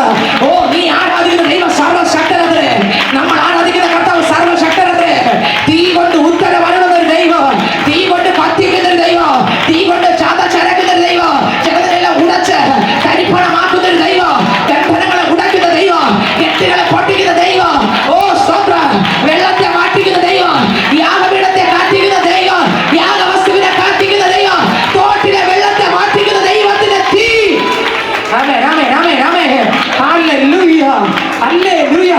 സ്വന്തം 850 പേര് നിൽക്കുമ്പോൾ അവരുടെ ദൈവത്തെ വിളിക്കാൻ തുടങ്ങി. വായിച്ചെടുത്തവരി. അതിന് ജനമെല്ലാം അത് നല്ല വാക്കിൽ ഉത്തരം പറഞ്ഞു. അടുത്ത് പിന്നെ ഏലിയാവ് ജനം കൂടെ പോയി കൊള്ളാം, ഞങ്ങളുടെ ദൈവത്തെ വിളിക്കാം. അവർ വിചാരിച്ചോണ്ടിരിക്കുന്നത് ഞങ്ങളുടെ ദൈവം ഇപ്പൊ ഭയങ്കര ശക്തി ഉള്ളതാണ്. അടുത്ത വരി. പിന്നെ ഏലിയാവ് ബാലിന്റെ പ്രവാചകന്മാരോട് നിങ്ങൾ ഒരു കാളയെ തിരഞ്ഞെടുത്ത് ആദ്യം ഒരുക്കിക്കൊള്ളുകയും നിങ്ങൾ അധികം പേരുണ്ടല്ലോ എന്നിട്ട് തീ ഇടാതെ നിങ്ങൾ ദേവന്റെ നാമത്തെ വിളിച്ചപേക്ഷിപ്പിൽ എന്ന് പറഞ്ഞു. അങ്ങനെ അവർക്ക് കൊടുത്ത കാളയെ അവർ എടുത്ത് ഒരുക്കി ബാലെ ഉത്തരം അരുളണമേ എന്ന് രാവിലെ തുടങ്ങി ഉച്ചവരെ ബാലിന്റെ നാമത്തെ വിളിച്ചപേക്ഷിച്ചു. ഒരു ശബ്ദമോ ഉത്തരമോ ഉണ്ടായില്ല. എല്ലാം വിളിച്ചു. ഇതിന്റെ മുമ്പിലാണ് ഓടിക്കൊണ്ടിരിക്കുന്നത്. ഇതിന് മുമ്പിലാണ് ഓടിക്കൊണ്ടിരിക്കുന്നത്. വെപ്രാളം, പെടയൽ, ഓട്ടം ഓടിക്കൊണ്ടിരിക്കുകയാണ്. വിളിച്ചിട്ടൊന്ന് വിളിയൊന്നു. അതിനേക്കാളും വലിയ വിളിക്കുന്നവർക്ക് ശബ്ദമുണ്ട്, അതിനേക്കാളും ശബ്ദമില്ല. കണ്ടോ? അപ്പൊ ഇതിലാരാ സേട്ടര്? വിളിക്കുന്നവരാണോ മറ്റതാണോ? അടുത്ത വരി വായിച്ചേ. തങ്ങൾ ഉണ്ടാക്കിയ ബലിപീഠത്തിന് ചുറ്റും അവർ തുള്ളിച്ചാടിക്കൊണ്ടിരുന്നു. ഉച്ചയായപ്പോൾ ഏലിയ അവരെ പരിഹസിച്ചു. ഉറക്കെ വിളിപ്പിൻ, അവൻ ദേവനല്ലോ, അവൻ ധ്യാനിക്കുകയാകുന്നു, അല്ലെങ്കിൽ വിളിക്ക് പോയിരിക്കുകയാണ്. ഇത്രയും ശക്തിയോടെ പറഞ്ഞൊരു പ്രവാചകനെ ഒതുക്കിയത് ഒരു സ്ത്രീയുടെ വാക്കാണ്. ഇത്രയും ശക്തിയോടെ തീപ്പൊരി പോലെ നിന്നവൻ, എങ്ങനെ അധികാരത്തോടെ നിന്നവൻ, അഭിഷേകത്തോടെ നിന്നവൻ, ദൈവശക്തിയോടെ നിന്നവൻ, 850 വന്നിട്ട് അവന്റെ മുമ്പിൽ യാഗപീഠം ഒരുക്കിയിട്ട്, ഓ നിന്റെ ദൈവം ഇങ്ങനെയല്ലേടാന്ന് ചോദിച്ചവനാണ് ഏലിയാവ്. കണ്ടോ, നമ്മളിതൊന്നും ചോദിക്കത്തില്ല അല്ലേ? നമ്മളിതൊന്നും ചോദിക്കത്തില്ല. സ്വന്തം ആരെങ്കിലും എന്നോട് വരുന്നൊരിക്കലും നമുക്കിതൊന്നും പറയുന്ന കാര്യം, നമുക്ക് ജീവനുള്ള ദൈവമുണ്ട് ഇങ്ങനെ പറഞ്ഞാൽ ഞാൻ പോകുന്നു. നോക്കി ഇവിടെ സ്വത്രം അലറി അങ്ങ് വിളിക്കുകയാണ്. എന്തൊന്നാ വിളിച്ചത്? അടുത്ത വരി വായിച്ചേ. അല്ലെങ്കിൽ വെളിക്ക് പോയിരിക്കുകയാകുന്നു. ഇതൊക്കെ പറയുന്ന ഈ പ്രവാചകൻ നോക്കി അടുത്ത വരി. അല്ലെങ്കിൽ യാത്രയിലാകുന്നു, അല്ലെങ്കിൽ നിന്റെ നീ വിളിക്കുന്ന ദൈവം യാത്രയിലായിരിക്കും. പക്ഷേ ഉറങ്ങുകയാകുന്നു. ചിലപ്പോൾ നിന്റെ ദൈവം ഉറങ്ങി കിടക്കുകയായിരിക്കും. അതായിരിക്കും നീ ഇത്രയും വിളിച്ചിട്ട് വനങ്ങാത്തത്. കണ്ണുണ്ടെങ്കിലും കാണുന്നില്ല, ചെവി ഉണ്ടെങ്കിലും നീ വായ ഉണ്ടെങ്കിലും സംസാരിക്കുന്നില്ല, കാലുണ്ടെങ്കിലും നടക്കുന്നില്ല. അതിന് നീ എടുത്തോണ്ട് പോകണം. സ്വത്രം. എന്നിട്ട് നീ അതിനെ ചെന്ന് അയ്യോ പിടിക്കണേ, എന്നെ രക്ഷിക്കണേ എന്ന് പറയും. ഇതൊക്കെ അവിടെ വിളിച്ചു പറയും. അടുത്ത വരി വായിച്ചേ. അവനെ ഉണർത്തണം എന്ന് പറഞ്ഞു. അടുത്ത വരി. അവൻ ഉറക്കെ വിളിച്ചു. അതുപോലെ രക്തം ഒഴുകുവോളം വാളുകൊണ്ട് കുന്തം കൊണ്ട് പതിപോലെ രക്തം ഒഴുക്കി പ്രാർത്ഥിച്ചു. ശരീരത്തിൽ മുറിയിപ്പിച്ച് രക്തം വരെ വന്നിട്ട് വിളിയാകുന്നില്ല. മനസ്സിലായോ? ഒരാളിനെയാണ് വിളിച്ചിരുന്നെങ്കിൽ ആ ആണെങ്കിലും പിള്ളേർ കുത്തിക്കീറുണ്ടെന്നെങ്കിലും പറയാം. ഇത് അതിന് പോലും ശേഷിയില്ലാതെ മുമ്പിൽ നിന്ന് കുത്തിക്കീറി അതുമല്ല അതിനല്ല. ഈ മണ്ണിന് കല്ല് വല്ലതും അറിയാമോ? ഈ കുത്തിക്കുറി അയ്യോ രക്തം വരുന്നു പാവ മനുഷ്യൻ, നീ നിന്നെ വിളിച്ചാണ് രക്തം വരുന്നത്, ഒന്നും ഉണ്ട് എന്തെങ്കിലും പറയാൻ അതിനെ വല്ല അറിയാമോ? അത് ചോദിക്കുന്നത് ഞാൻ വല്ലതും പറഞ്ഞു എൻ്റെ മുമ്പിൽ ഒന്ന് കുത്തിക്കീറാൻ. എന്നെ ഒരിടത്ത് കിടന്ന് എന്നെ ചവിട്ടി കലക്കി ഇവിടെ കൊണ്ട് നിർത്തിയിരിക്കുന്നതാണ്. എൻ്റെ മുമ്പിൽ വന്ന് രക്തം കൊടുക്കാൻ ഞാൻ വല്ലതും പറഞ്ഞോ? ഇതൊക്കെ ചാകാൻ വേണ്ടി വന്ന് കിടന്ന് കുത്തിക്കീറിക്കൊണ്ടിരിക്കുക. ഈ മണ്ണ് അതാണ് അവിടെ പറഞ്ഞുകൊണ്ടിരിക്കുന്നത്. മനസ്സിലാകുന്നുണ്ടോ? പക്ഷെ ഇത് വല്ലോ ഈ കണ്ണും വായും കാലും അറിയാന്നുള്ളവർക്ക് അറിയാമോ? അവരിത് തന്നെ എന്ന് പറഞ്ഞുകൊണ്ട് വിളിക്കുകയാണ്. ഏലിയാവ് ആളറി വിളിക്കുകയാണ്. അടുത്തവർ വായിച്ചേ. ഉച്ച തിരിഞ്ഞിട്ട് കഴിക്കുന്ന സമയം വരെ അവർ വെളിച്ചപ്പെട്ടുകൊണ്ടിരുന്നു. എന്നിട്ട് ഒരു ശബ്ദവും ഉത്തരവില്ല. അടുത്ത ശ്രദ്ധയും ഉണ്ടായില്ല. അപ്പോൾ ഏലിയാവ് എന്റെ അടുക്കൽ വരുവിൻ എന്ന്. 850 വാലും അശേരിലെ പ്രവാചകന്മാർ, ഭയങ്കര പ്രവാചകവും മന്ത്രവും പറയുന്നവരെല്ലാം കൂടെ 850 വന്ന ആ ഒരു മനുഷ്യങ്ങൾ നിൽക്കുന്നു. ചിന്തിച്ചു നോക്കണം. പാവരെ കണ്ട് ഇവന്മാരെല്ലാം കൂടെ ഇവിടെ ഒരു മന്ത്രവാദി എവിടെയെങ്കിലും ഉണ്ടെങ്കിൽ ആ ഏരിയയിലെ ആൾക്കാർ അപ്പുറത്ത് മന്ത്രവാദിയാണ് കുഴപ്പമാണെന്ന് പറഞ്ഞു. ഇവിടെ 850 വന്നിട്ട് ഒരുത്തം പറയുന്നത് എല്ലാം വാങ്ങും, എല്ലാം ഇവിടെ വാങ്ങും. നോക്കിയേ, അപ്പൊ അയാളുടെ അധികം നോക്കിയേ, അയാൾക്ക് പേടി എന്ന് പറഞ്ഞ സാധനം, അയാളുടെ അകത്തുള്ള ബലം, അകത്തെ മനുഷ്യന്റെ ശക്തി, അകത്തെ മനുഷ്യന്റെ പുഷ്ടി, അകത്തെ മനുഷ്യനുള്ള കൃപ ഇന്ന് പകൽക്കാലം എന്റെ നിങ്ങളുടെ അകത്തെ മനുഷ്യന്റെ ഒരു ശക്തി വെളിപ്പെടട്ടെ.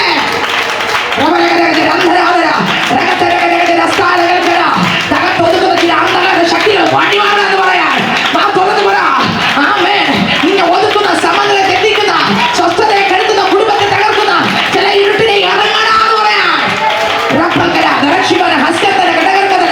അകത്തെ മനുഷ്യ കിടപ്പറട്ടെ, ഹൃദയ ദൃഷ്ടി പ്രകാശിക്കട്ടെ, ആത്മാവിന്റെ തീ അകത്തിറങ്ങട്ടെ, ദൈവശക്തി ഇറങ്ങട്ടെ. ഹല്ലേലൂയ. അകത്തെ മനുഷ്യന് പുഷ്ടി വന്നപ്പോൾ, അവന്റെ അകത്തെ അപ്പൻ ശക്തിയോടെ വെളിപ്പെട്ടപ്പോൾ, അധികാരത്തോടെ, അഭിഷേകത്തോടെ, ദൈവശക്തിയോടെ തനിക്ക് മുൻപിൽ നിൽക്കുന്ന ഇരുട്ടിന്റെ ശക്തികളെ തകർത്തൊതുക്കുവാൻ തക്കതായ അഭിഷേകം.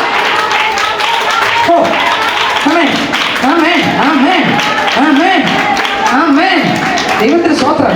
ഇവിടെ വല്ല പേടിയും കണ്ടോ? ഏരിയയിൽ എന്തെങ്കിലും പേടി കണ്ടോ? ഒരു പേടിയെങ്കിലും കണ്ടോ? ഇല്ല, ഒറ്റ പേടിയും കണ്ടില്ല. അടുത്ത വഴി വായിച്ചേ.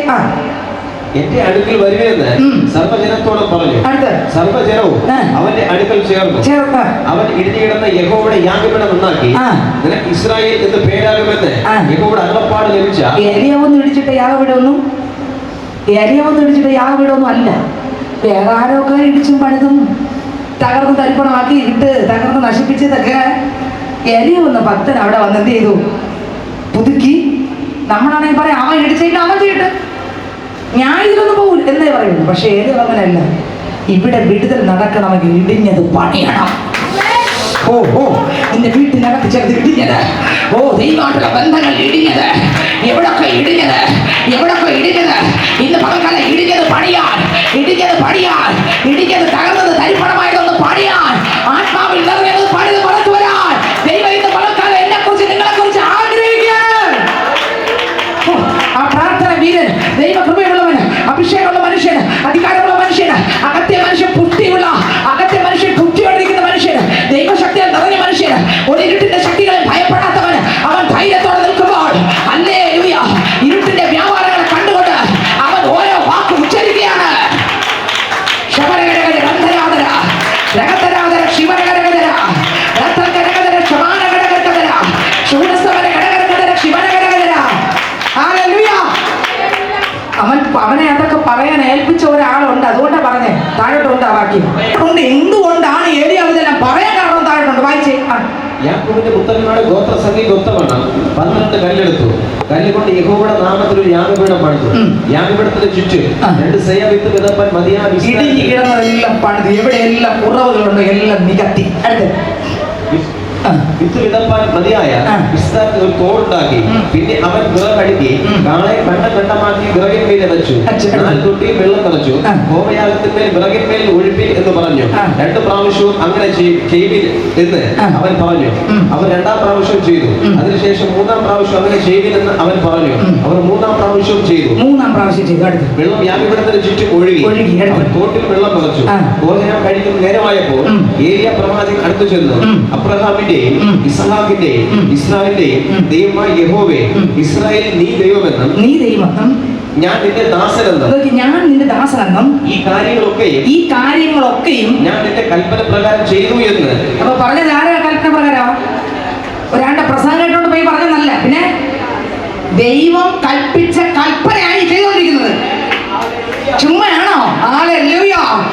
കർത്താവിന്റെ വാക്കിൻ പ്രകാരം ഇറങ്ങിയവൻ, കർത്താവിന്റെ ശബ്ദം കേട്ട് ഇറങ്ങിയവൻ, കർത്താവ് കൊടുത്ത അധികാരത്തോടെ ഇറങ്ങിയവൻ, കർത്താവ് കൊടുത്ത വാക്ക് കേട്ട് ഇറങ്ങിയവൻ, ആ ദൈവശക്തി പ്രാപിച്ചിറങ്ങിയവൻ, ആ ആലോചന കേട്ട് ഇറങ്ങിയവൻ, ആ ശബ്ദം കേട്ട് ഇറങ്ങിയവൻ, ദൈവം എന്താണോ ഏലിയാവിനോട് പറഞ്ഞത് അത് കേട്ടത് മനസ്സിലാക്കി അതും കൊണ്ടാണ് അവൻ പോയത്.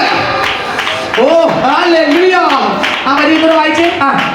ഈ കാര്യങ്ങളൊക്കെ ഞാൻ നിന്റെ കൽപ്പന പ്രകാരം ചെയ്തു എന്നും ഇന്ന് വെളിപ്പെട്ടു വരട്ടെ. യഹോവേ, എനിക്ക് ഉത്തരം അരുളണമേ. നീ ദൈവം തന്നെ.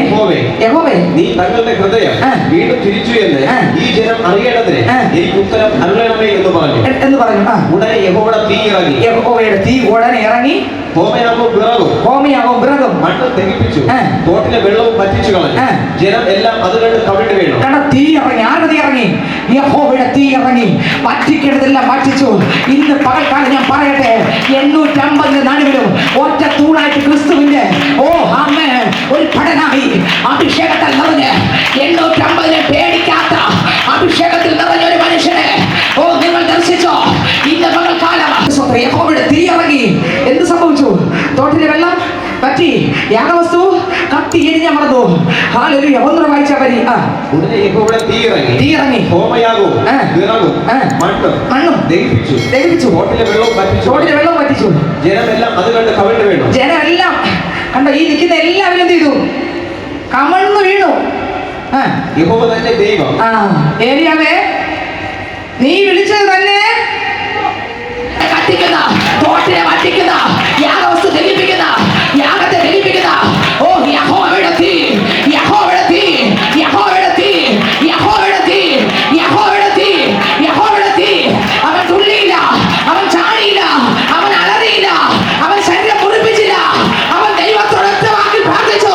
ദൈവത്തിന്റെ തീ ഇറങ്ങി. ചിലർ ഉന്തിയാലും തള്ളിയാലും മറിച്ചിട്ടാലും ഒരു ചുക്ക് സംഭവിക്കും. പക്ഷെ ചിലർക്ക് തുടർന്ന ദൈവപ്രവൃത്തി വെളിപ്പെടാം. നമുക്ക് മനസ്സിലായോ? ചില ഉന്തിയാലും തള്ളിയാലും ചവിട്ടി ഉരുട്ടിയാലും ഒന്നും. ചിലരങ്ങനെയല്ല, ഉന്നേം വേണ്ട, തള്ളാൻ വേണ്ട, പോകാൻ വേണ്ട, ഒരു വരി ആത്മാവിൽ പറയുമ്പോൾ വെളിപ്പെടുന്ന എനിക്ക് അറിഞ്ഞൂടാ. 850 രക്തം ചൊരിയിപ്പിച്ചിട്ട് പറ്റിയില്ല. എന്നാൽ യഹോവയുടെ നാമത്തിൽ ഒരുത്തൻ നിലവിളിച്ചു. ആ നാമത്തിന് ശക്തിയുണ്ട്. എല്ലാ നാമത്തിനും മേലായ നാമം, അന്ധകാര ശക്തികളെ വിറപ്പിച്ച നാമം, ദുർഭൂതങ്ങളെ കത്തിച്ച നാമം, ഇരുട്ടിന്റെ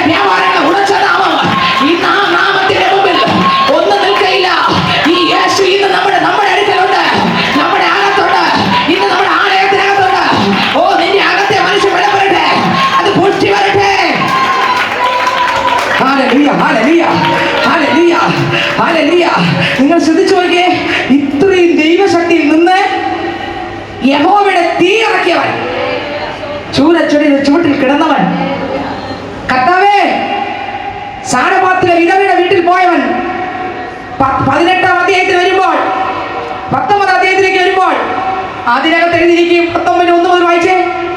ഇത്രയും 10-18 അധ്യായം വരെയും ഈ മനുഷ്യരിലൂടെ നടന്ന ദൈവപ്രവർത്തി നിങ്ങൾ വായിച്ചു നോക്കണം. എഴുതിയത് ആത്മാവിന്റെ ബലത്തോടെ, ഒരു അസാധാരണ ദൈവകൃപയോടെ. ഓ, അകത്തെ മനുഷ്യന്റെ പുഷ്ടി നമ്മൾ വായിക്കും മനസ്സിലാവും. അല്ലെങ്കിൽ ഒന്നിനും ഭയമില്ല. അയാളുടെ ഭയം ദൈവമായിരുന്നു. ഓ ഹല്ലേലൂയ, അയാളുടെ ഭയം ദൈവമായിരുന്നു. ആ ദൈവകൃപയിൽ നിറഞ്ഞു നിന്ന, ആ ദൈവശക്തിയിൽ നിറഞ്ഞു നിന്ന, ആത്മാവിൽ ജ്വലിച്ചു നിന്ന, ദൈവിക വരത്തിൽ ജ്വലിച്ചു നിന്ന, ആ ദൈവിക അഭിഷേകത്തിൽ ജ്വലിച്ചു നിന്ന ആ ഏലിയാവിന്റെ ശുശ്രൂഷ നോക്കിക്കേ. സ്വത്ര 850 പേർ വന്നിട്ടും അവന്മാരെല്ലാം രക്തം ചൊരിയിക്കുമ്പോഴും അവിടെ നിന്ന് ഇത്രയും വാക്ക് ദൈവത്തിന്റെ കൽപ്പന പ്രകാരം വിളിച്ചു പറഞ്ഞവൻ, നോക്കിക്കേ, ശക്തിയോടെ പ്രവർത്തിച്ചവൻ. ഞാൻ ചോദിക്കട്ടെ, ഇതിനകത്ത് എത്രയോ പേർ കഴിഞ്ഞ നാളുകൾ യേശുവിന്റെ നാമത്തിൽ ഇറങ്ങണമെന്ന് ഞാൻ പോയില്ലേ? ഇന്നെന്താ നിങ്ങൾ ഒതുങ്ങിയത്? ഇന്നെന്താ ഒതുങ്ങിയത്? നിന്നെ ആരാ പറഞ്ഞു ഒതുക്കിച്ചത്? ഇതെല്ലാം ചെയ്തല്ലേ? ഇവനിപ്പോ 19-ാം അധ്യായത്തിൽ ഒതുങ്ങിയിരിക്കുകയല്ലേ? ഇവനെ ഒതുക്കിയത് ആര്? ഇന്ന് ഇതിനകത്തിരിക്കുന്ന വൈദ്യരെ, നീ ചില കാര്യങ്ങൾ പ്രാർത്ഥിച്ചില്ലേ? ചില വെളിപ്പാടുകൾ കണ്ടില്ലേ? ദർശനം കണ്ടില്ലേ? ആത്മതലം കണ്ടില്ലേ? ചില ദൈവപ്രവർത്തികൾ കണ്ടില്ലേ? നീ പറഞ്ഞപ്പോൾ തന്നെ, നീ പ്രാർത്ഥിച്ചുകൊണ്ടിരുന്നപ്പോൾ തന്നെ ചില കാര്യങ്ങൾ സംഭവിച്ചത് നിന്റെ കണ്ണാണ് നീ കണ്ടില്ലേ? പക്ഷെ ഇന്ന് അത് കാണുന്നില്ല. കാരണം എന്താ? എവിടെയോ ഒരു മാനുഷിക വാക്ക് നിന്നെ ഒതുക്കി വെച്ചിരിക്കുക. പൊട്ടിച്ചോ? എന്നെ കുറിച്ച് ദൈവത്തിന് ഉദ്ദേശമുണ്ട്. നീ പൊട്ടിച്ചോ?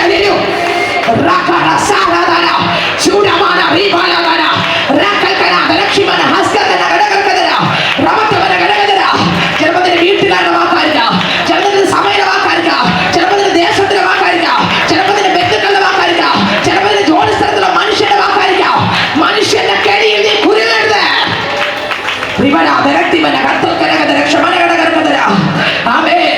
നിന്നെ മനുഷ്യൻ പറഞ്ഞാലും പേടിപ്പിച്ചു കാണും. ഒരു ക്ഷീണം വരുമ്പോൾ മനുഷ്യൻ അങ്ങനെ ചെയ്തതുകൊണ്ടാണ് പേടിക്കല്. നീ ദൈവം അറിയാതെ ഒരു തലമുടി പോലും പൊഴിയാൻ പോകുന്നില്ല. ഒന്ന് നിലത്ത് വീഴണം എങ്കിൽ ദൈവം അറിയേ. ലൂക്കോസ് 10:12 പാമ്പുകളെയും തേളുകളെയും ശത്രുവിന്റെ സകലവരത്തെ ചവിട്ടുവാൻ ഞാൻ നിനക്ക് അധികാരം തരുന്നു. അത് ഒരിക്കലും നിനക്കൊരു ദോഷവും വരുത്തത്തില്ല. പക്ഷെ കഴിഞ്ഞ നാളുകളിൽ നീ ദർശനം കണ്ടു, വെളിപ്പാട് മാറാൻ നീ പറഞ്ഞു. പക്ഷെ ഇന്ന് അവൻ നിന്നെ ഒതുക്കി വെച്ചിരിക്കുക. എന്തുകൊണ്ട് നീ ഒതുങ്ങി? ഇവിടെ ചിന്തിച്ച് കുടഞ്ഞു കളഞ്ഞിട്ടേ പോകാമോ? ഹല്ലേലൂയ.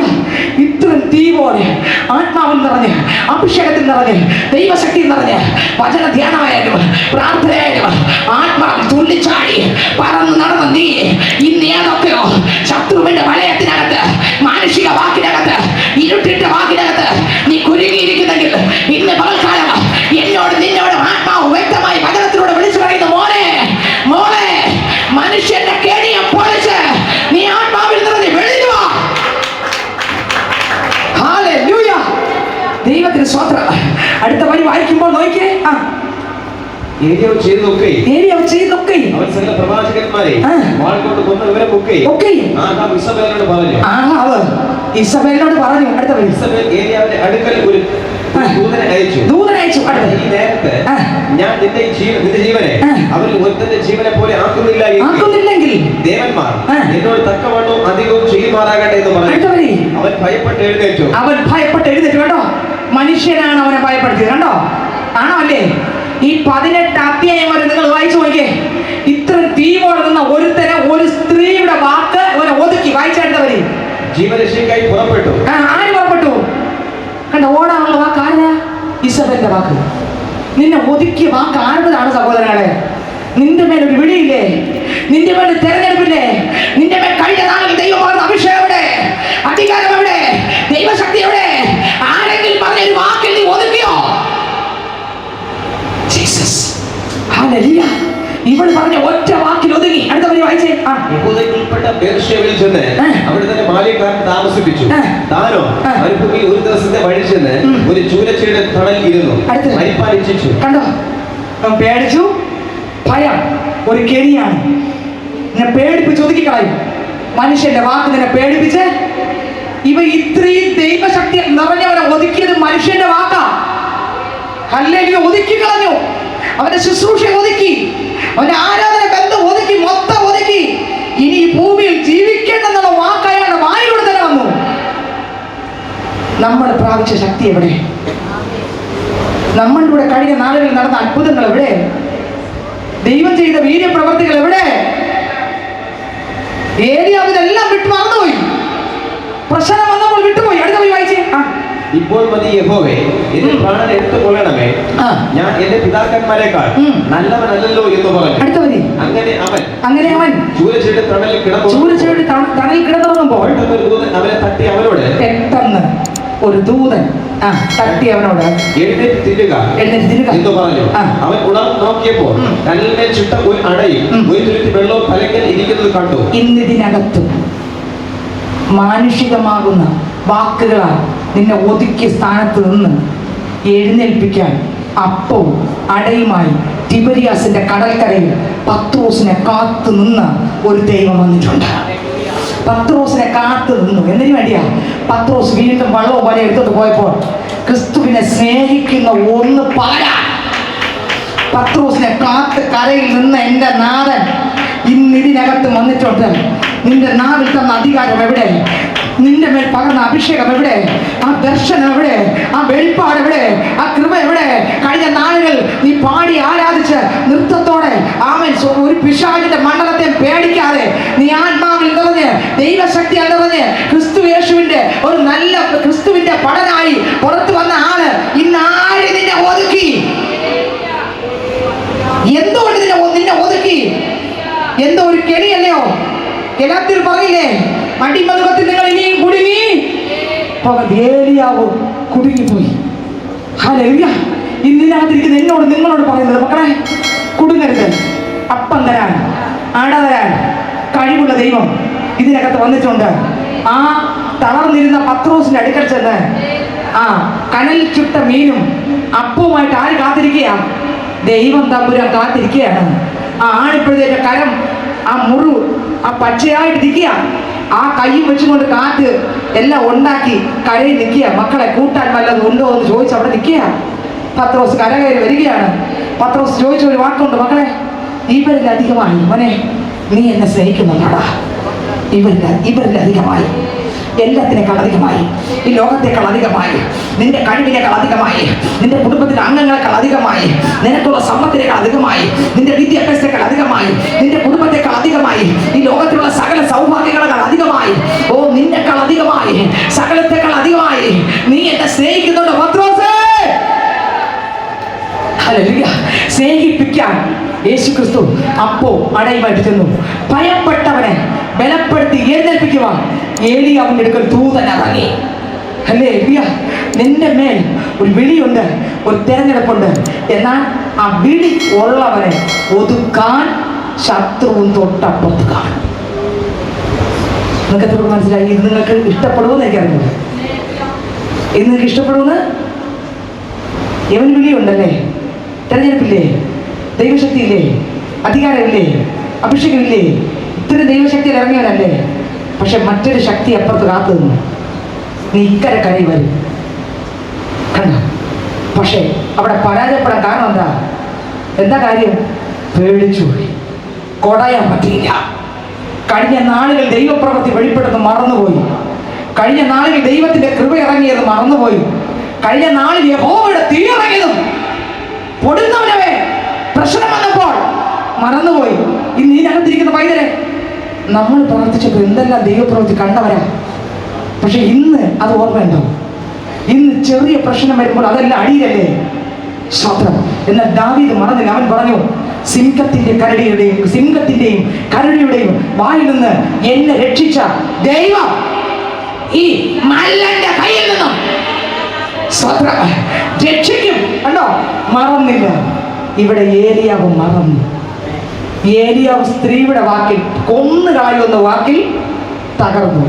പക്ഷെ ദാവീദ് കൊല്ലും എന്ന് പറഞ്ഞിട്ടും വാടാ എന്ന് നിന്നു.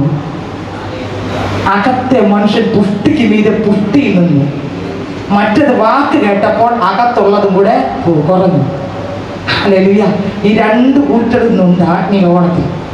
ഹല്ലേലൂയ. മനുഷ്യൻ ചിലത് പറയുന്നത് കേൾക്കുമ്പോൾ ഉള്ളതെല്ലാം ചുരുങ്ങുന്നവരും, അതോടെ ശുശ്രൂഷ ഒതുക്കുന്നവരും, അതോടെ പേടിച്ച് മാറുന്നവരും, അതോടെ ഇനി ഒന്നിനും ഞാനില്ലെന്ന് ഇരിക്കുന്നവരും ഉണ്ട്. പേടി ഒരു കെണിയാണ്. സ്വതന്ത്രം കണ്ടോ, വേദി ഒതുക്കിയുണ്ടോ? പക്ഷെ അവിടെ ആരിറങ്ങി? ദൂതൻ. അടുത്ത അപ്പുറത്ത് ആരിറങ്ങി? ദൈവം ഇറങ്ങില്ലേ? ഇറങ്ങി. ഇന്ന് ഇതിനകത്തും അതേ ദൈവം ഇറങ്ങുന്നുണ്ട്, നിന്നെ ഒതുക്കി കളയുന്നത്. ഹല്ലേലൂയ. നമ്മളെ ഒതുക്കരുത്. ശക്തിക്ക് മീതെ ശക്തി ധരിച്ചുകൊണ്ട് അകത്തെ മനുഷ്യൻ ബലപ്പെട്ട് ഹൃദയദൃഷ്ടി പ്രകാശിച്ച് കർത്താവിന്റെ വിളി കേട്ട് ആ ശബ്ദം കേട്ട് ആത്മാവിനെ ജ്വലിച്ചോണം. ഒരു ഇസ്രായേലിന്റെ വാക്ക് കേട്ട്, എല്ലാത്തിൽ വായിച്ച് ആ വാക്യത്തിൽ അവിടെ വന്ന് ഇസ്രായേലിന്റെ വാക്ക് കേട്ട്, ഒരു മനുഷ്യന്റെ വാക്ക് കേട്ട്, അനേകരുടെ വാക്ക് കേട്ട് മനുഷ്യ കെണിക്കകത്ത് സ്വന്തം തകർന്നു പോകരുത്. കർത്താവ് വിളിച്ചിട്ടുണ്ട്. വിളി വലുത്, തെരഞ്ഞെടുപ്പ് വലുത്. അന്ധകാര ശക്തികളെ പേടിക്കല്. ഇവന് നമ്മളെ ഒരു ചുക്കും ചെയ്യാൻ പറ്റത്തില്ല. ഹല്ലേലൂയ. വായിച്ചേ. സ്വാതന്ത്ര്യത്തിനായിട്ട് ക്രിസ്തു യേശു നമ്മളെ സ്വതന്ത്രരാക്കി. ആകയാൽ ഏതിൽ ഉറച്ചു നിൽക്കണം? ആ സ്വാതന്ത്ര്യത്തിൽ ഉറച്ചു നിൽപ്പിനടുത്ത് അടിമനുഖത്തിനകത്ത് വീണ്ടും വീണ്ടും നമ്മൾ എന്ത് ചെയ്യില്ലേ? കുടുങ്ങി പോകരുത്. ഏതൊക്കെ അടിമനുഖത്തിനകത്ത് കുടുങ്ങി പോകരുത്. ഇന്ന് നമ്മൾ വായിച്ച വചനത്തിൽ പെട്ടെന്ന് വരുന്നു.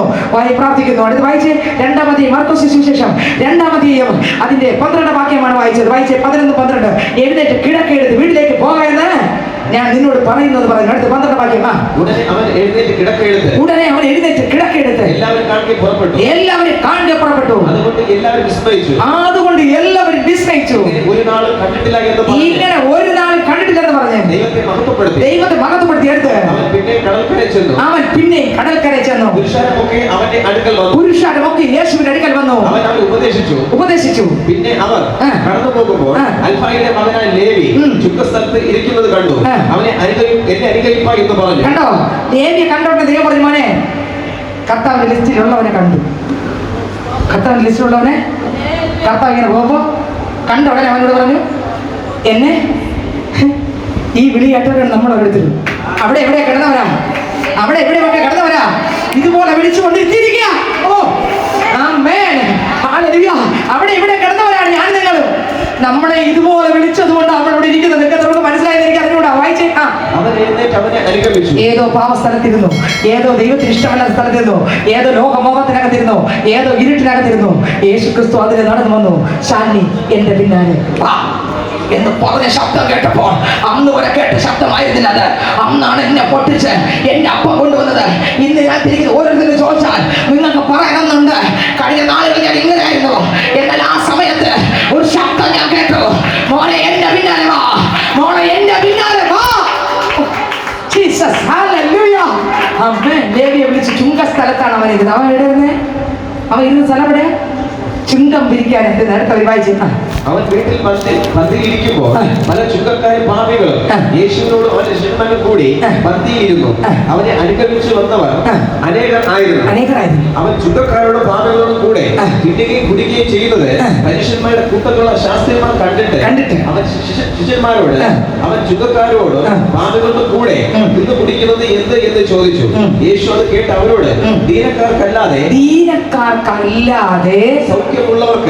സൗഖ്യമുള്ളവർക്ക് വൈദ്യനെ കൊണ്ട് ആവശ്യമില്ല. വൈദ്യനെ കൊണ്ട് ദീനക്കാർക്കല്ലാതെ സൗഖ്യമുള്ളവർക്ക് വൈദ്യനെ കൊണ്ട് ആവശ്യമില്ല. ഇന്ന് ഇതിനകത്ത് പാപം എന്ന ദീനം കണ്ടോ? ഒന്നുകൂടെ വായിച്ച വരി. അവൻ ചുങ്കക്കാരോട് തൊട്ടു മുമ്പിൽ 15 വാക്യം തന്നെ ഉണ്ട്.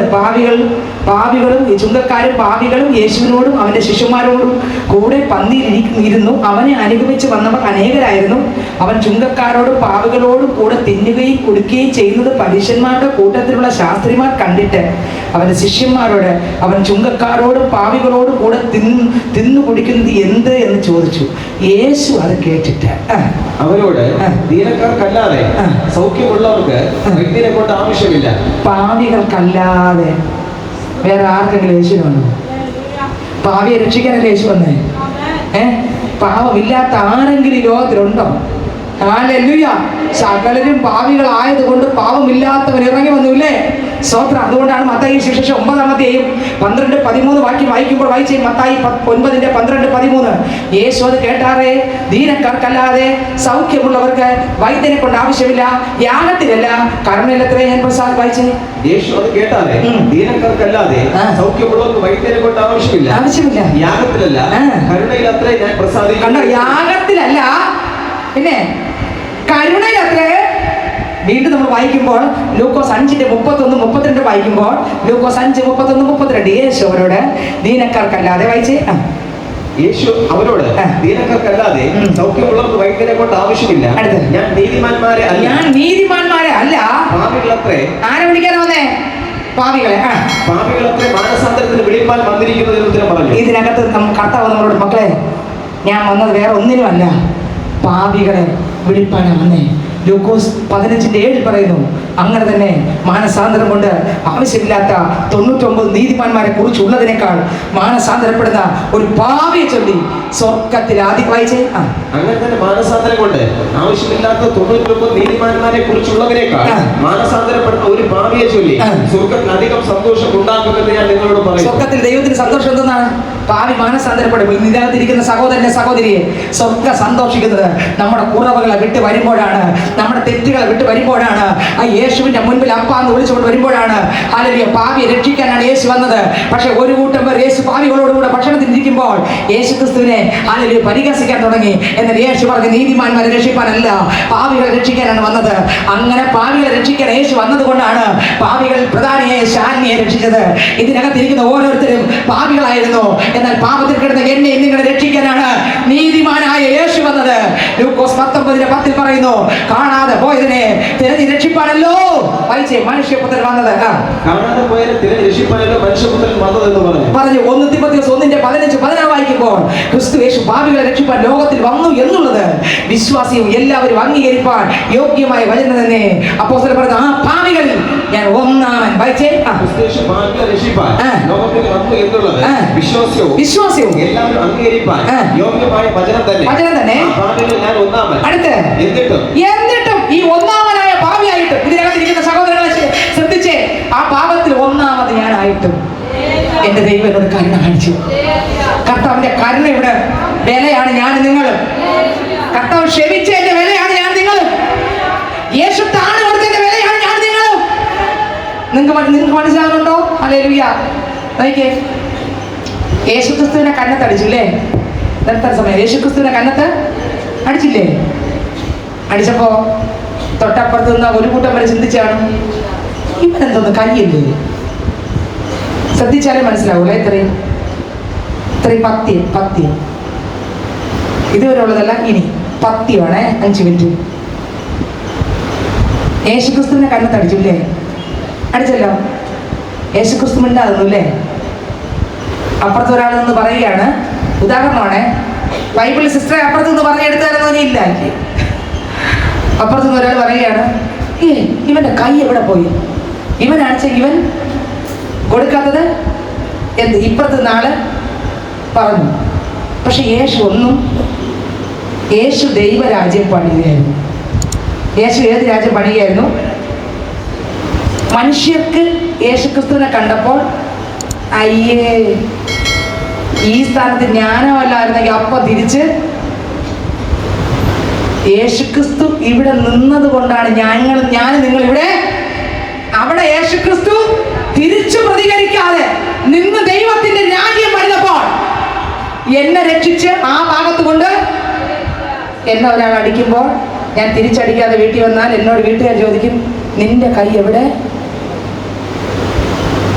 ഇല്ലേ? നിന്നെ 10 പറഞ്ഞെങ്കിൽ നീ 2 അവന്റെ അപ്പനെങ്കിലും 2 പറഞ്ഞിട്ട് ഇങ്ങനെ വരാത്തുണ്ട്. എടാ ഒന്നുമില്ല, ദൂരെ ഒരു കല്ലെങ്കിലും ഒരു തെരഞ്ഞു കൊടുത്തിട്ട് വരാത്തതാ. അല്ലാതെ തോക്ക് പോലെ വന്ന് ഇതല്ലേ പറയുന്നത് വീട്ടുകാര്. ആണോ? അല്ലേ? അപ്പൊ അവര് പണിതത് അവരെ രാജ്യം. ശ്രദ്ധിച്ചോ?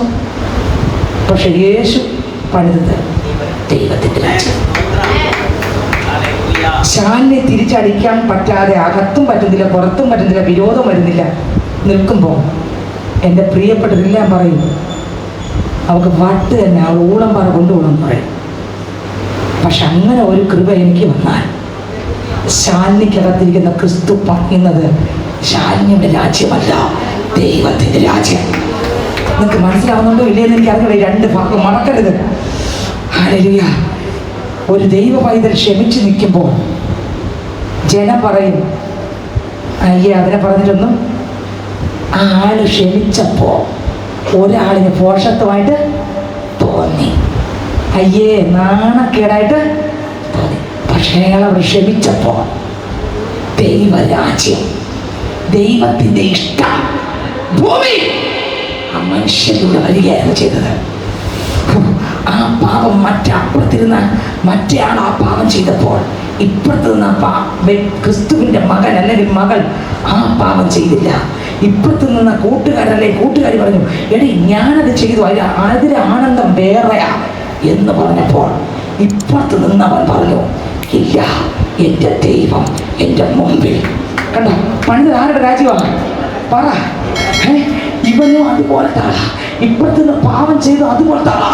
പക്ഷെ കർത്താവ് ഇറങ്ങിയവന് പണിതത് കർത്താവിൻ്റെ രാജ്യമെങ്കിൽ മറ്റവൻ പണിതത് അവന്റെ ജനം കൊണ്ട്, ഈ ലോകത്തെ പോഷിപ്പിക്കുന്ന ജനത്തിന്റെ പ്രവൃത്തികൾ കൊണ്ട് പണിയുന്ന ഈ ഭൂമിയിലെ രാജ്യം പണിതപ്പോൾ ഹല്ലേലൂയ. സ്തോത്രം. നമ്മളെ ആവശ്യമില്ലാത്ത കാര്യം പറഞ്ഞ് നാണം കെടുത്തിയപ്പോൾ നമ്മൾ മിണ്ടാതെ നിന്നൂല്ലേ ക്രിസ്തുവിൻ്റെ മക്കൾ? പക്ഷെ അപ്പുറത്തെ വീട്ടിൽ അങ്ങനെയല്ല. അവിടെ പ്രശ്നമായപ്പോൾ അവർ വാട എടുത്തുകൊണ്ട് അടിക്കാൻ പോയി, അപ്പുറത്തെ ആളിനെ അടിച്ചങ്ങ് തള്ളിയിട്ടു. ഇപ്പുറത്തെ ആളിനെ എന്ത് പറഞ്ഞിട്ടും ശ്രദ്ധിച്ച് കേൾക്കണേ, രണ്ട് കാര്യം. ഞാൻ കുറേ കാര്യങ്ങൾ പറഞ്ഞു. ഇപ്പുറത്ത് നിന്ന ആള് എത്ര ചീത്ത വിളിച്ചിട്ടും മന്ത്രം ചെയ്തിട്ടും വഴക്കുണ്ടാക്കിയിട്ടും അടിക്കാൻ പോയിട്ടും മണ്ണുകല്ലും വാരി എറിഞ്ഞിട്ടും ഒരനക്കവും ഇല്ല. പക്ഷെ ഇപ്പുറത്തെ ആള് തിരിച്ചടിക്കാൻ പോയി അടിയും കൊടുത്തു, പ്രശ്നവും ആയി. ഇപ്പൊ അവരെ മറ്റവരെ ഉപദ്രവിക്കില്ല, ഇവരെ ഉപദ്രവിച്ചു, എന്നിട്ടും ഇവരനങ്ങുന്നില്ല. അർത്ഥം ഇവരിൻ്റെ അകത്ത് യേശുവാണ് ഇവരിലൂടെ പണിതുകൊണ്ടിരിക്കുന്നത്. മനുഷ്യന് പോഷത്വമായിട്ട് തോന്നും. നിങ്ങൾക്ക് വെളിപ്പെട്ടോന്ന് എനിക്ക് അറിഞ്ഞൂടാ. ഈ ആഴം മനസ്സിൽ അതിന്റെ പത്യവചനം പറയുന്നതിന്റെ ആഴം മനസ്സിലായെന്ന് എനിക്ക് അറിഞ്ഞൂടാ. കാണുന്നവർക്ക് ഇവർക്ക് വട്ടാണെന്ന് തോന്നും, അല്ലെങ്കിൽ ഇവന് വട്ടാണെന്ന് തോന്നും. പക്ഷെ ഇവരിലൂടെ പണി നടക്കുന്ന ദൈവത്തിൻ്റെ രാജ്യമാണ്. സ്വന്തം ഇപ്പുറത്ത് നിൽക്കുന്ന ആളിനെ ഒരാൾ ചീത്ത വിളിച്ചപ്പോൾ തിരിച്ച് 5 കൂടെ വിളിച്ചു. പക്ഷെ ഇപ്പുറത്ത് നിൽക്കുന്ന ആളിനെ ചീത്ത വിളിച്ചിട്ടും തിരിച്ചനക്കവില്ല, ഇടി കൊടുത്തിട്ടും അനക്കവില്ല, അടിച്ചിട്ടും ഇയാൾ പണിത ആളുടെ രാജ്യം. അയാൾക്ക് നിൽക്കാൻ പറ്റത്തില്ല. അയാളുടെ പണിത ആളുടെ രാജ്യം ക്രിസ്തുവിൻ്റെ രാജ്യ നിമിത്ത ഷണ്ടനായി. ആമേൻ. ക്രിസ്തുവിനായി, ക്രിസ്തുവിൻ്റെ രാജ്യത്തിനായി. ഇതിനകത്ത് എത്ര ആഗ്രഹമുണ്ട്. കർത്താവേ, പാപ മനുഷ്യനാകുന്ന എന്നെ കർത്താവ് യേശു ക്രിസ്തു സ്നേഹിച്ച് എൻ്റെ പാപത്തിൽ ഒന്നാമതായിരുന്ന എന്നെ കൊണ്ടുവരാൻ ഈ പള്ളിക്കകത്തിരിക്കാൻ കാരണം യേശു അന്ന് അടി കൊള്ളാതെ തിരിച്ചടിച്ചെങ്കിൽ, യേശു ക്രൂശ് വഹിക്കാതെ ചാടി ഇറങ്ങിയെങ്കിൽ, ദൂതന്മാരെന്ന് ശുശ്രൂഷിച്ചെങ്കിൽ, യേശു മരണം ആസ്വദിക്കാതിരുന്നെങ്കിൽ ഇന്ന് ഞാൻ നിങ്ങൾ ആരും ഇവിടെ ഇരിക്കത്തില്ലായിരുന്നു. പക്ഷെ അന്ന് യേശു ഇത് ചെയ്തപ്പോൾ ഇന്ന് ലോകത്തിലുള്ള ആരെല്ലാം ഈ ക്രൂശിലേക്ക് നോക്കുന്നുവോ അവർക്കൊരു വിടുതലായി. ഞാൻ പറയാം, നമ്മൾ പണിയുന്ന രാജ്യം ഏത്? ദൈവം വന്നത് നീതിമാന്മാരെ രക്ഷിപ്പാനല്ല, പാപികളെ രക്ഷിപ്പാൻ. വായിച്ചേ സ്വത്രം 1 തിമോഥെയോസ് 1:15-16 ഒന്നുകൂടെ വായിച്ചേ. ക്രിസ്തുയേശു പാപികളെ രക്ഷിപ്പാൻ ലോകത്തിൽ വന്നു എന്നുള്ളത് വിശ്വാസ്യവും എല്ലാവരും അംഗീകരിപ്പാൻ യോഗ്യമായ വചനം തന്നെ. ആ പാപികൾ ഞാൻ ഒന്നാമൻ. എന്നിട്ട് യേശു ക്രിസ്തു നിത്യജീവനായിക്കൊണ്ട് തന്നിൽ വിശ്വസിപ്പാനുള്ളവർക്ക് ദൃഷ്ടാന്തത്തിനായി സകല ദീർഘക്ഷമയും ഒന്നാമനായ യേശു എന്ത് ചെയ്തു? സകല ദീർഘക്ഷമയും ഒന്നാമനായ എന്നിൽ കാണിക്കേണ്ടതിന് എനിക്ക് കരുണ ലഭിച്ചു. കണ്ടോ ഈ 2 വാക്കും? കണ്ടോ കരുണയും ദീർഘക്ഷമയും? കണ്ടോ? അപ്പൊ ഈ പ്രസംഗിക്കുന്ന ഞാനും ഇരിക്കുന്ന നിങ്ങളും യേശു കാണിച്ച കരുണയുടെ ഫലമാണ്, ദീർഘക്ഷമയുടെ ഫലങ്ങളാണ്. എൻ്റെ സ്വഭാവത്തിനകത്ത് ആ സ്വഭാവം വന്നാൽ ഒരുപാട് പരീക്ഷയിലെ നിങ്ങളിലൂടെ അത് വന്നാൽ, നിങ്ങളിലൂടെ ഒരു ഭാവിയല്ല കാണുന്നത്, ദൈവരാജ്യത്തെ പണിയുന്ന, ക്രിസ്തുവിൻ്റെ രാജ്യം പണിയുന്ന ഒരു ദൈവ ക്രിസ്തുവിൻ്റെ മകനെയും മകളെയുമാണ് കാണുന്നത്. ഞാൻ പറഞ്ഞു നിർത്താൻ പോവുകയാണ്. നമ്മുടെ ജീവിതത്തിനകത്ത് ഒരു പണി നടന്നുകൊണ്ടിരിക്കുകയാണ്. ചിലർ ക്രിസ്തുവിൻ്റെ രാജ്യം പണിയുന്നു, ചിലർ അവരവരവർ രാജ്യം പണിയുന്നു. ഞാൻ ചോദിക്കട്ടെ, നമ്മൾ പണിയുന്ന രാജ്യം ക്രിസ്തുവിൻ്റെതാണോ നമ്മുടേതാണോ? ഒന്ന് ചിന്തിച്ചു നോക്കിയേ. എൻ്റെ രാജ്യമാണ് ഞാൻ പണിതാൽ എന്നെ പറയുന്നവർ തിരിച്ച് എന്നെ അടിക്കുന്നവന് തിരിച്ച്, എനിക്ക് തരുന്നവന് തിരിച്ച്, എന്നെ സഹായിക്കുന്നവന് തിരിച്ച് എന്നെ സഹായിക്കുന്നവനെ ഞാൻ തിരിച്ച് അവനെ മാത്രം സഹായിക്കും. അപ്പോൾ എൻ്റെ വീട്ടിൽ വരുന്നവൻ്റെ വീട്ടിൽ ഞാനും, എന്നോട് മിണ്ടുന്നവനോട് ഞാനും, എന്നെ സ്നേഹിക്കുന്നവന് ഞാനും, എന്നെ ഇഷ്ടമുള്ളവന് ഞാനും. അതൊക്കെ നല്ലതല്ലേ? പക്ഷെ പണിയുന്നത് ആരുടെ രാജ്യമാണ്? എൻ്റെ രാജ്യം, എൻ്റെ ഇഷ്ടങ്ങളുടെ രാജ്യം. ഇനി ആ രാജ്യത്തിനകത്തൊരു ദൈവമുണ്ട്, അത് യേശുവില്ല. ഇതിനകത്ത് എത്ര പേർക്ക് ഇത് മനസ്സിലായെന്ന് എനിക്ക് അറിഞ്ഞുകൂടാ.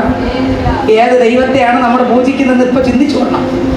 കല്ലും മണ്ണും കൊണ്ടുണ്ടാക്കിയ വിഗ്രഹം മാത്രമല്ല ദൈവം, അത് മാത്രമല്ല വിഗ്രഹാരാധന. ഞാൻ പണിത രാജ്യത്തിനകത്ത് ഒരു ദൈവം, അത് യേശുവാണോ? പിന്നെ ഞാൻ പണിതിട്ട് ഞാൻ കൊണ്ടിരുത്തിയ ഒരു ദൈവം, അത് ഞാൻ എന്ന ദൈവം. ഓ, നിങ്ങൾക്ക് മനസ്സിലായോ? രണ്ട് ദൈവങ്ങളെ മനസ്സിലായോ?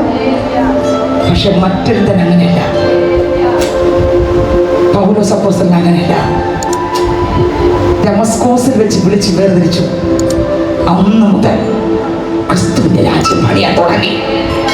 ക്രൂശിക്കപ്പെട്ട യേശുവിനെ അല്ലാതെ മറ്റൊന്നും അറിയാത്തവനായി ഇരിക്കണമെന്ന് ആഗ്രഹിച്ചു. പട്ടിണി പൈതാകും കഷ്ടപ്പാട് ബുദ്ധിമുട്ട് വന്നു.